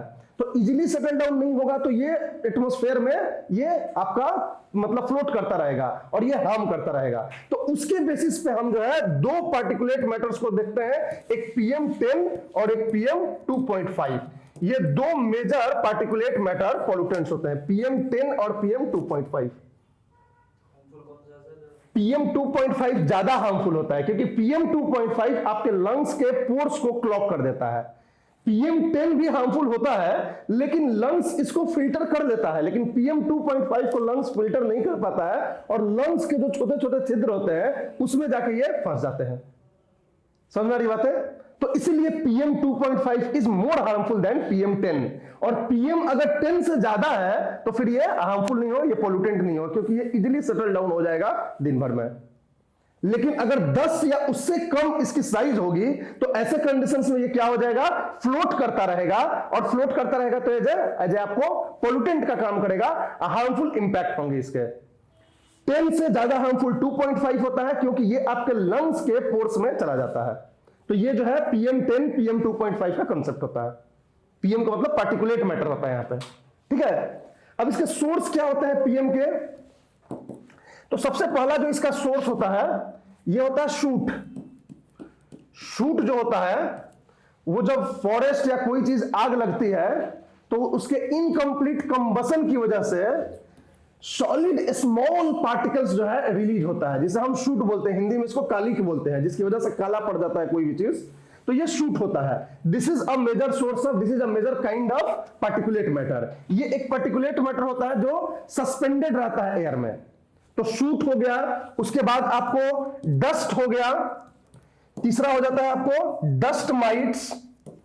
डस्ट माइट्स ये टाइप्स ऑफ पार्टिकुलेट मैटर हैं। डस्ट माइट्स हो गया, चौथा हो गया पोलन हो गया। पोलन हो गया, पोलन क्या होता है बात करेंगे। Dust mites, dust, shoot, pollen, ठीक है। पांचवा स्पोर्स भी होता है, स्पोर्स। ये सब पार्टिकुलेट मैटर होते हैं। शूट कैसे निकलता है, फॉरेस्ट फायर से सबसे ज्यादा निकलता है शूट। जंगल में आग लगती है तो निकलता है शूट, या हम लोग जो बर्निंग ऑफ कोल एंड मतलब एनी फॉसिल फ्यूल्स जो है उसके बर्निंग से शूट निकलता है, खासकर कोल के बर्निंग से, ठीक है। डस्ट जो है आपको पता ही है, कंस्ट्रक्शन एक्टिविटीज से डस्ट निकलता है। जब ज्यादा पोल्यूशन बढ़ जाता है तो क्यों सारे कंस्ट्रक्शन एक्टिविटीज को बंद कर दिया जाता है ताकि डस्ट ना निकले। तो डस्ट जो है कंस्ट्रक्शन एक्टिविटीज से मेनली निकलता है, या व्हीकल्स जो रोड पे दौड़ते हैं उनसे भी डस्ट निकलता है। तो ट्रैफिक एंड कंस्ट्रक्शन से आपको डस्ट निकलता है। डस्ट माइट्स जो होते हैं वो बायोलॉजिकल एजेंट्स होते हैं। ये माइट्स यहां पे लगी हुई है, ये एक तरह के ऑर्गेनिजम्स होते हैं, माइक्रोस्कोपिक ऑर्गेनिजम्स होते हैं, छोटे छोटे ऑर्गेनिजम्स होते हैं जो कि एयर में सस्पेंडेड रहते हैं। और ये मेनली आपको कहां से निकलते हैं, तो कारपेट से, कर्टन से, इन सब जगह से डस्ट माइट्स बहुत ज्यादा निकलते हैं। कारपेट्स एंड कर्टन से ये रिलीज होते हैं डस्ट माइट्स, और ये जो है इंडोर एयर पोल्यूशन के रूप में ये जो है फ्लोटेड रहते हैं। बहुत लोगों को डस्ट माइट से एलर्जी होती है, ठीक है, तो ये डस्ट माइट्स हो गया। फिर पोलन क्या होता है, पोलन येलो कलर का पाउडरी सब्सटेंस होता है जो प्लांट्स के जो मेल जो ये होते हैं ऑर्गन होते हैं उससे ये रिलीज करते हैं। तो they are they take place in interbreeding, right. तो ये पोलन होता है, ये भी एक तरह का बायोलॉजिकल ये होता है, ऑर्गेनिजम्स नहीं, बायोलॉजिकल मैटर होता है। तो जो प्लांट्स के जो मेल ऑर्गन होते हैं, मेल पार्ट्स होते हैं, उनसे ये रिलीज होते हैं पोलन, ठीक। स्पोर्स क्या होता है, स्पोर्स जो होता है ये बैक्टीरिया फंजाई के सेल्स होते हैं जो बैक्टीरिया फंजाई द्वारा बनाए जाते हैं स्पोर्स। तो spores are cellular parts of bacteria fungi. Bacteria और फंजाई का जो सेल्स होता है उसको हम स्पोर्स बोलते हैं, ठीक। तो ये सारी चीजें पार्टिकुलेट मैटर होता है। पार्टिकुलेट मैटर जो होता है बायोलॉजिकल भी होता है, नॉन बायोलॉजिकल भी होता है। शूट नॉन बायोलॉजिकल हो गया, डस्ट नॉन बायोलॉजिकल हो गया, लेकिन ये डस्ट माइट्स, पोलन और स्पोर्स बायोलॉजिकल हो गए। समझ गए। ये माइक्रोस्कोपिक लेवल पे होता है और ये सस्पेंडेड होते हैं, और इनकी वजह से जो है आपको लंग्स प्रॉब्लम होता है, अस्थमा होता है, क्रोनिक ब्रोंकाइटिस होती है, ये सब डिजीजेज होते हैं इनकी वजह से। समझ रही बात है। तो these are the particulate matters. PM10, PM2.5 क्या होता है आपको समझ में आ गया। अब इसका इंपैक्ट क्या होता है पार्टिकुलेट मैटर का, ये तो सोर्स है पार्टिकुलेट मैटर, किन किन जगह से निकलते हैं, कैसे निकलते हैं। अब इनका इंपैक्ट आप देखोगे पार्टिकुलेट मैटर्स के, तो इसके दो इंपैक्ट होते हैं। एक इंपैक्ट लोअर एटमॉस्फेयर में क्या होगा, लोअर एटमॉस्फेयर मतलब कि उस लेवल पे जहां इंसान होता है, लोअर एटमॉस्फेयर या लोअर ट्रोपोस्फेयर बोल लो, और एक होता है अपर ट्रोपोस्फेयर। अपर ट्रोपोस्फेयर, लोअर ट्रोपोस्फेयर और अपर ट्रोपोस्फेयर। लोअर ट्रोपोस्फेयर में ये ह्यूमन एंड एनिमल्स को इंपैक्ट करते हैं। कैसे, तो डिजीज क्रिएट करके, जैसे अस्थमा हो गया, क्रोनिक ब्रोंकाइटिस हो गया, एलर्जी हो गई, ये जो है पार्टिकुलेट मैटर जो है लोअर एटमॉस्फेयर में करते हैं, लोअर ट्रोपोस्फेयर में करते हैं। अपर ट्रोपोस्फेयर में इनका दूसरा रोल होता है। अपर ट्रोपोस्फेयर में ये एल्बिडो को बढ़ा देते हैं। एल्बिडो का कंसेप्ट जानते हो, ज्योग्राफी में हमने एल्बिडो डिस्कस किया था। एल्बिडो हमने बोला था कि जो इंसोलेशन आ रहा है तो कुछ पार्टिकल्स होते हैं जिससे टकरा के वापस चले जाते हैं। Reflection back of incoming solar radiation was called albedo. उसमें बताया था कि बहुत सारे डस्ट पार्टिकल्स, एरोसोल्स होते हैं जिससे कि सोलर रेडिएशन आता है और बिना यूज किए हुए वापस चला जाता है, दैट वाज एल्बिडो। यही एल्बिडो का काम करते हैं अपर ट्रोपोस्फेयर में, और इसकी वजह से जो अर्थ का टेम्परेचर होता है जितनी होनी चाहिए उससे कम होता है, क्योंकि उसकी जो इंसोलेशन रिसीविंग थी वो कम हो गई। और इस प्रोसेस को हम बोलते हैं ग्लोबल डिमिंग। ग्लोबल वार्मिंग जो होता है वो high temperature, rise in temperature को बोलते हैं। और अगर एरोसोल्स की वजह से जो टेम्परेचर जो है वो कम हो जाए किसी रीजन का, because insolation is being reflected back, तो that process is called global dimming. ये कंसेप्ट हम बात करेंगे क्लाइमेट चेंज में ग्लोबल डिमिंग की। तो ग्लोबल डिमिंग का कंसेप्ट जो है इस पार्टिकुलेट मैटर से रिलेटेड है जो अपर ट्रोपोस्फेयर में चले जाते हैं, स्ट्रेटोस्फेयर या अपर ट्रोपोस्फेयर में। इनफैक्ट एक स्ट्रेटजी होती है ग्लोबल वार्मिंग को काउंटर करने की कि आप जो है स्ट्रेटोस्फेयर में बहुत सारा एरोसोल्स इंजेक्ट कर दो। ये एक स्ट्रेटजी होती है कि एरोसोल्स को हम इंजेक्ट कर दें थ्रू द जेट्स एंड जो भी प्लेन्स। आप पूरे स्ट्रेटोस्फेयर में बहुत सारे एरोसोल्स होंगे तो जो इनकमिंग सोलर रेडिएशन होगी वो रिफ्लेक्ट बैक हो जाएगी, जिसकी वजह से उस रीजन पे जो रिसीविंग ऑफ द इंसोलेशन होगा वो कम हो जाएगा और वहां की टेम्परेचर कम हो जाएगी। जहां भी वोल्केनिक इरप्शंस होते हैं वहां पे huge amount of dust particles release होते हैं और huge amount of dust particles release होने की वजह से उस रीजन का जो टेम्परेचर होता है कुछ दिनों तक कम हो जाता है। क्यों? क्योंकि अल्बीडो बढ़ जाती है, वहां पे incoming solar radiation reflect back हो जा रही है। समझ आ रही बात है? तो ये जो है अपर ट्रोपोस्फेयर में ये पार्टिकुलेट मैटर का रोल होता है। लोअर ट्रोपोस्फेयर में ये हेल्थ इंपैक्ट करता है, आपके लंग्स को वो डिस्टर्ब करेगा, अस्थमा क्रिएट करेगा, क्रोनिक ब्रोंकाइटिस क्रिएट करेगा, ये लोअर ट्रोपोस्फेयर में करेगा। समझ आ रही बात है? तो पार्टिकुलेट मैटर क्या होता है ये आपको पता है, कौन कौन से होते हैं? शूट हो गया, स्पोर्स हो गया, पोलन डस्ट हो गया, पोलन हो गया, डस्ट हो गया, डस्ट माइट्स हो गया, स्पोर्स हो गया। ठीक है, इसमें बायोलॉजिकल भी होता है, नॉन बायोलॉजिकल भी होता है। डस्ट जो है नॉन बायोलॉजिकल हो गया, ठीक है, शूट जो है नॉन बायोलॉजिकल हो गया। सी सॉल्ट भी होता है, जो समुद्र का जो सॉल्ट होता है वो भी सस्पेंडेड होता है। ठीक है, उसके बाद आपका माइट्स जो हो गया, डस्ट माइट्स, पोलन और स्पोर्स, ये बायोलॉजिकल हो गया। और इन सब से जो है पार्टिकुलेट मैटर बनता है। PM10 अगर 10 से ज्यादा होगा 10 माइक्रोमीटर से तो वो जो है हार्मफुल नहीं होगा क्योंकि वो जल्दी सेटल डाउन हो जाएगा। लेकिन अगर साइज 10 से कम हुई तो वो हल्का है, वो सस्पेंड करता रहेगा और सस्पेंड करता रहेगा तो आप उसको इनहेल करते रहेंगे तो वो आपके लिए हार्मफुल होगा। इसका हार्म इतना ही है कि ये एयर में सस्पेंडेड रहता है। अगर ये एयर में नहीं सस्पेंड हो तो फिर कोई इसका हार्म नहीं है। समझ रही बातें? और 2.5 सबसे हार्मफुल होता है। क्यों? क्योंकि लंग्स आपका फिल्टर नहीं कर पाता है 2.5 को, वो लंग्स के पोर्स में, इंटरनल पोर्स में चला जाता है। इसीलिए हमेशा देखना PM 2.5 को कंट्रोल करने के लिए गवर्नमेंट हमेशा परेशान रहती है कि PM 2.5 का लेवल कम रहे। एयर क्वालिटी इंडेक्स में भी PM10 और PM 2.5 का लेवल हमेशा बताता है। समझे? तो ये हो गया पार्टिकुलेट मैटर्स के इंपैक्ट क्या है, ये आप समझ गए। लोअर ट्रोपोस्फेयर में, अपर ट्रोपोस्फेयर में क्या इंपैक्ट हुआ है। लोअर ट्रोपोस्फेयर में हेल्थ हजार्ड्स होते हैं, अपर ट्रोपोस्फेयर में ग्लोबल डिमिंग होती है, इनकमिंग सोलर रेडिएशन को रिफ्लेक्ट बैक कर देते हैं ये लोग।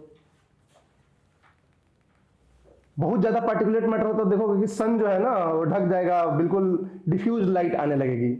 मतलब जो होता है ना कि हाँ क्लियर स्काई नहीं है, वो ड्यू टू हेवी, इसके एक तो क्लाउड्स होते हैं, क्लाउड्स की वजह से होता है, उसके बाद पार्टिकुलेट मैटर्स की वजह से भी होता है।